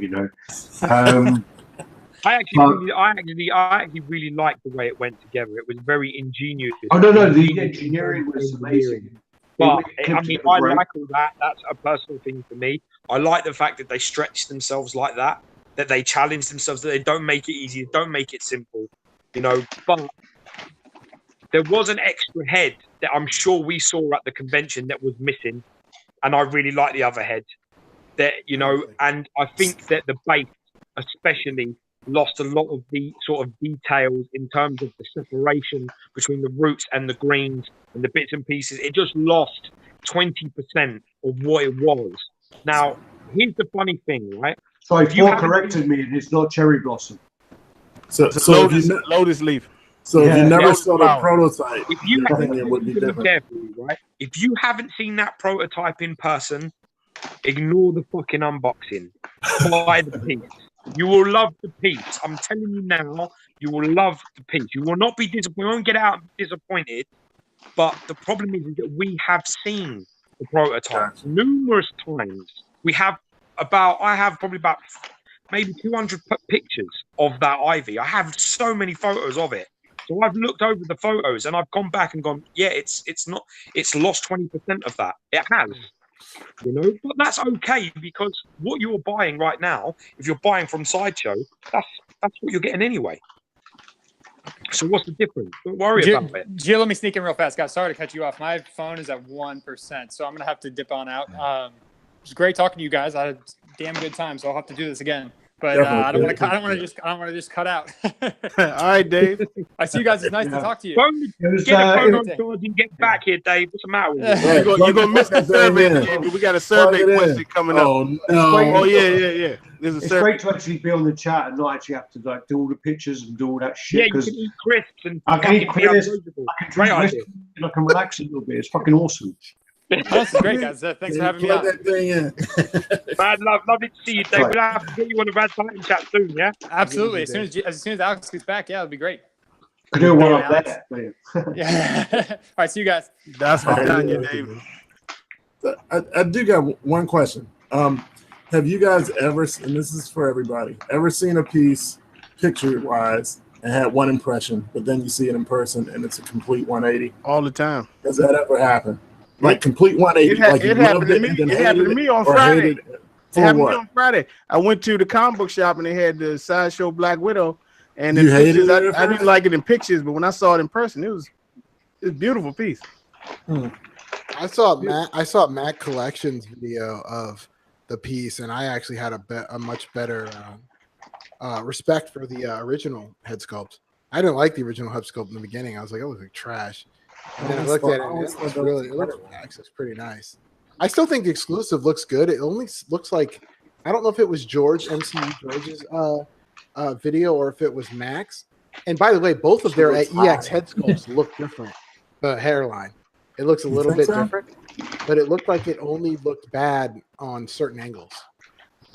But Rodney, you said it happened to you. Like we went to go unbox the Mark III with Mike. You said you didn't expect to like it. Well, that's because I don't like Iron Man statues. That's what I'm saying. No, I didn't hate it. I just, once I saw it in person, I was like, okay, this is really nice. But I guess I was neutral on it. I didn't expect to, have any kind of opinion of it either way, because Iron Man statues don't usually do anything for me. But yeah, in person, I was impressed by it. But I mean, like, complete flip. I've had to eat humble pie numerous times. I think the Red Sonja with the snake was a hard one. That when I saw that in person, I thought that was amazing. I thought that really was. I think that's still one of the best female pieces out. Which one? I still prefer it to the new Red Sonja. I think it's better. Oh, so do I. PJ. Yeah, the second one, I totally agree. I was arguing with them on that on one of the Collectitude episodes. The second one looks so more. You know what I mean? For me, it is the superior piece. That's that's fine. I've had to do it numerous times. The Deadpool, I've got to say, I did not think the Deadpool Heat Seeker was possible. Not from Sideshow. I didn't have any trust or any security that Sideshow could A, deliver that, and B, that it could get it to you safely. They did both. That was the bit. Man, I should have shoved my face in that fucking humble pie. Because I would have bet most of my collection that piece wouldn't have arrived to me safe. And when I opened up that box, I was like, holy fuck, they did it. Wow. Yeah, they did it. Well done. Pieces that explode off. Because Thanos was the piece that people said, Sideshow won't make any mistakes, and they made them. A lot. But that Deadpool, everybody said Sideshow was going to make mistakes, and they didn't. So it was kind of interesting. It was one of them things that you just think, wow. Because I would have gone, oh yeah, that throne will be okay. That'll be fine. But it didn't. There was loads of breakages, loads of problems. And Deadpool come by and flew past with no issue. It's happened to me a few times. Alex will probably remember my failings more than I do. Well, the problem is I have to edit them and I have to watch them over and over again. I'm just trying to think of ones where I think there's ones where I really liked them and then got them in and thought, what the fuck is this shit? I mean, like the Arkham Batman from Prime One. I ordered that, and that came in, and that was fucking dreadful for me. For me, that piece just looks like an overgrown NECA toy, and it's flat as fuck. And it's really underwhelming. Personally, that's my opinion on it. The face again, I don't know. I can't like it. The only reason I had that for as long as I did is because it was in the box, and I never took it out. It's literally. I'm not even joking. It's one of the only pieces that I've got, and literally lifted this styrofoam, put him on the base, looked him over, made sure there's no damage, and put him straight back in the box. Damn. That's one of the only pieces I've ever done that with. Which and the only reason, the first Batman they released. Oh, okay. Oh, the Alex Ross one? The Alex Ross, the one where he's got the beak? One. The first. Oh, my bad. I got you. No, the Arkham one. The one third Arkham one. No, isn't that no? No. It's called the Arkham Knight Batman. Okay. Yeah, but the Alex Ross one, isn't that the no one? I don't know. Pass. But the thing with that is, again, the only reason he stayed is he was in the box.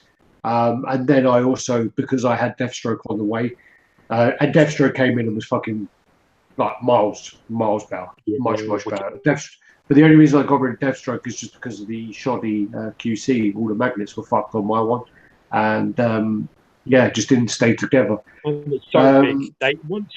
When you've been quarter scale for so long and you go 1/3, as soon as you get it in your hand, it's nothing can prepare you.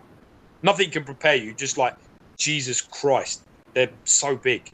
Like 20 inches turns into 30 plus, like that, fast. You're just like, wow. You used to your range being anywhere between sort of 20, maybe 18 to sort of like 25 out, 26 out of push, and then you've got these guys who are standing there, that no arms up, no dynamic, nothing, but just the tip of their head is like fucking 30 plus inches, and you're like, ooh, and they're so deep as well, like probably a little unnecessarily deep, because they could be displayable if they weren't as deep as they are. Yeah, I think also, I guess if they were displayable, you maybe would have got a few more. I mean, it sounds really, again, we've had this conversation several times, and we've said it on several reviews, that as collectors, we have a really weird mindset where we'll spend thousands upon thousands of dollars on our collectibles, and then we'll go and spend $50 on a fucking IKEA cabinet. And I'm really, really guilty about that. And it's also like, if one of those, like, if that Arkham Deathstroke fit into a DTOF with 2 shelves of a DTOF, you probably would have been there still, or something like that, which is really bad way to look at. It's a really terrible way to look at things. But it's about 30 quid. Yeah. You're always thinking that's money for another statue, so you never get to the point where you start thinking about spending the money on displays. I think also the Back in Black Spider-Man. I kind of had I always wanted to see it, but I never really thought very much of it. And I always had the Iron Spider, and I was always like, Iron Spider is a much superior piece. There's no contest. I'd look at the pictures and I'd be like, Iron Spider wins every single time. I got a really, really good deal on the Back in Black, which ended up costing me like $200 and something. So I got that, and it came in, and I was a bit like, worst case scenario, again, I could sell this for £700 tomorrow. At the time, it was going for like £800, £900. It was going for a lot of money at one point. Open it up, and I was like, this piece is fucking really nice, and this piece is better for me than the actual Iron Spider. I think what you have to remember with the Back in Black is people get confused, and they get a bit like, why doesn't he have blue tones like the other one and whatever else? It's not the symbiote; it's a black suit. That's what you need to bear in mind. So it won't be, it won't have a lot of depth. It won't be blue, and it won't have the shading because it's a pure black costume, material costume. So, but for me, the Back in Black was probably one of the big surprises for me. Yeah. So, gentlemen, the show is winding down, and it's everyone that comes on this program must participate in a survey. We've got this ongoing debate. You see, our boy PJ brought this up. Ryan's part of that club too. Yeah, Ryan's in this too. So, Alex, I know you've seen Deadpool too, because I remember you posted it a few weeks ago. Gio, have you checked it out yet or no? No, man. Okay, I've well, got this is spoiler free, but it's just a random survey question. So the actress that assuming plays, you're single too. Assuming you're single. yeah, no, I mean, yeah, just pretend for a minute that you're single. Yes, Thor, before you even ask me, I would sleep with Josh Brolin.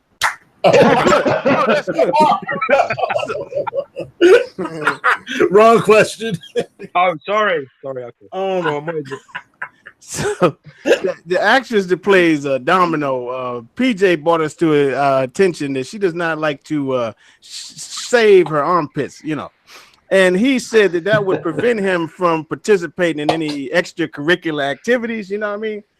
Rodney and I said we don't give a two-bit shit. Has PJ been married or anything? He is now. Yeah. As far as we know, he's married. 2 and 3 kids in. 3 kids. Oh, really? Wow. And she's still making an effort. Jesus, wow. What does he do? Yeah, I think Jim Mint broke it down for him. So I mean, when you're in when you're in relationships and things, you see all that. It happens. And if she had hairy armpits and she didn't trim the lady garden for a couple of weeks, it wouldn't bother me at all. No. I've got to be honest with you. I just stick my face in it for a little bit of warmth. I got no problem with that. I forecasted what you guys would say as well. Thank you very much. Thank you. So PJ, if you're listening, you won't crack. But also, she is really hot. But the thing is they did that thing where they did the side by side with John Candy from Spaceballs, and I can't unsee that. Yeah, with the eye. Yeah. Oh, I see what you mean. Okay, yeah. Wouldn't bother me. what John Candy? It only proves that RaddTitan lack any degree of standards. I just bring clippers with me. Yeah, we could go in. Myself. I mean, I've got Jewish blood. And do you not remember Moses part in the Red Sea, man? I have that thing.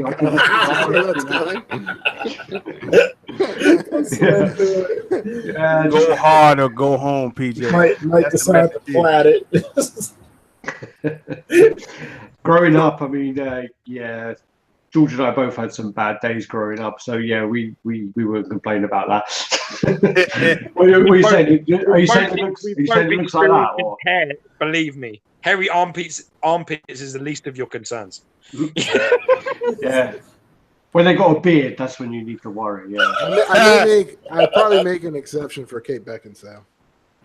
Maybe 5 years ago. Or something, yeah. Dude, I watched Jumanji last night, and Karen Gillan is fucking hot, man. Yeah, she is. That was a chick with the booty shorts on. The breadhead, yeah. Oh yeah. The breadhead as well, man. Well, she's Nebula, isn't she? Yeah, she's Nebula. I said to Jenny, I don't mind. Nebula would get it and all. Yeah, but that's what you just said a minute ago. Is you would fuck Thanos and you would fuck I mean, Vader's my brother. I ain't hopping in the sack with him. She was in that torture chamber, I'd have to sneak in. It's like one of them anime movies. Yeah, I was going to say Ninja Scroll. Makeup or not, I'd make an exception. I don't know. Rodney's thinking about Ninja Scroll, isn't he? I was thinking about Overfiend, actually. I think it's called Overfiend. Yeah. Thinking of every hunter he's ever watched. In Ninja Scroll, where she's tied up, isn't she? That happens in there. Is she tied up? Oh, that's right. I'm thinking of a different scene when she's. Yeah. No, Ninja Scroll, no. I was thinking at the beginning when the other dude's messing with her. So no, not the rock guy. Later on. Yeah, I know. The shadow guy. What's alarming is how well Alex recollects the entire situation of Ninja Scroll. Speaking of anime, though, so Alex, you saw that they're doing 2 versions for that Fist of the North Star, the 600 and the 900 version. I'm all over the 600 one if I had to buy one. Yeah. And the poses they showed, the fighting stance, all the way. The one they showed at the convention, there was the pointing pose, the "you're already dead" kind of look. Looks lame. I don't like it. I don't like that at all. For me, I would go with the $600 fighting pose. The $600 good. That's a good price for it. Well, the base. The base. Are you going to? I don't know. I mean, the base for me with the statues, I've said this before, it would suit Raoul more because even though it is the dojo the three brothers trained at and whatever else, you don't really see Kenshiro in the dojo. And the Raoul is more iconic to that. Where he kind of grabs the heads and crushes them. That would be great for a Raoul base. But so for me, the Ken base is just too overdone. But I do think that when you look at the Prime 1 pieces and you look at all their guts pieces and you look at the bases on them, you look at the bases on the Guyver pieces as well, with the gore. The film is so gory that it needed something on the base. It can't just have. It's like a memorabilia base. It's like a memorial base. So it's like a 35th anniversary. But that's what they've done. Like Bruce Lee. Like Bruce Lee, similar to the Dragon. But it's a bit like I don't know. For me, it really misses a trick. And for me, I just think that it could be so much more. It could have been really, really fucking special. If it had one of those diorama style Prime 1 bases that they're famous for, I would have been all over it. I may still buy it, but I think I'll just wait. Prime 1 pieces drop. Prime 1's going to fuck up. They're going to release another fucking variant and whatever else they're going to do. I'll get it later on. So, what's interesting? Oh, go ahead, Rodney. No, I was just going to say I was so excited to hear Prime 1 doing Fist of the North Star until I saw the base. Yeah. Because you think of Berserk and the bloody bases and everything. So But I saw like about 50 pictures of the pointing pose before I saw the fighting pose, and I was just like, "What the fuck is this? This is pretty bad. I don't like this at all." I saw the fighting pose, and I was like, "All right, I'm confused now because his legs are in different positions, and this is two statues." Right. So I'm really confused what they're doing here. I don't know whether they're testing to see what people want, or if there's going to be now 4 statues because there's going to be the one with the base, the one without, and then the other pose with and without. I don't know how they're doing it. Yeah. I personally think that the best license at the moment for Fist of the North Star, unfortunately, is 1/6, and it's Somei. The Somei Rao on the fucking horse. Who makes that? Is ridiculous. Somei, is that what you call it? TSU. Same thing to do Vega. Type that in right and have a look at that, man. We want your mind blown. Type that in and get that. And I've seen it in person. On their website. I've seen it in person, and it is fucking massive. Who's the character? Rao. R-A-O. You know it's gonna. What? It's R-O-A-H, isn't it? R-O-A-H. I thought it was R-A-O. Okay. You know what's gonna suck if Prime 1 turns around and does a variant on that Fist of the North Star later with some bloody. Doesn't come up with anything. Rodney, wait quickly before. You do know that Somei are making a 1/3 round as well. Really? Someone sent me an image the other day. Yeah, they're making a 1/3 as well, and they're doing the Ray, and the Ray looks wicked. Are they doing a Ken anytime soon? I've not seen the Ken, but I've only seen the 1/6 Raoul, 1/6 Ray, and a 1/3 Ray. They're the ones I've seen. I can't remember who sent it to me. I've got to look into it. But yeah, someone sent it to me the other day. With the beard. Yeah, like from the beginning of the movie. I'd love to see that. I'm surprised no one's done a Baki the Grappler. You guys were watching that? They are. I liked it a lot better than Fist of the North Star, to be honest. Maki Franco is pursuing the license for the Baki the Grappler. That's one that could use some love, Yeah, he's very close to getting the license. He makes some good pieces, that guy. No.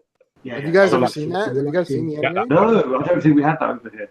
Okay, that's pretty good. But I had a conversation. I went out for beers with Maki, and he was like talking about it, and I was just like, I have no clue what you're fucking talking about. And I literally spent a few hours trying to help him find the licenses as well. To find Japanese licenses is one of the hardest fucking things you ever can find out because. It's really, really tough to find who has a license, who holds licenses for those kind of things. Really, really tough. Well, I'm a big anime fan. I'm gonna have to bounce. I've got a dinner waiting for me because I've postponed it to be on the chat. But I want to say we ending now anyway, y'all. All So right. we appreciate y'all coming on, man. Thank you for the invite, man. It's been awesome. Oh yeah, and we'll see you in New York City, Alex. Yeah, I'm gonna miss you, Thor. Next year I'll be there. Once my baby's here, I'll be there. Let me tell you something. Before this life is over, I'm gonna make it over there, man. That's a promise. Congratulations. We'll show you around London town when you come round here. But I just want to say thank you very much. Like, genuinely, it's been an honor. It's great talking to like friends that I speak to on PM and everything everywhere. It's been a great chat. A lot of, it's been relaxed. It's been lovely. It's been a lot of fun. If we are posting this eventually on RaddTitan or anywhere RaddTitan related, subscribe to Darth Castle on YouTube and check them out. Stay with them. They're good people. So thank you very much for having me, especially, and God bless you both. You all be well. Dude, absolutely. Peace, y'all. Appreciate it. Peace. Catch y'all on Friday.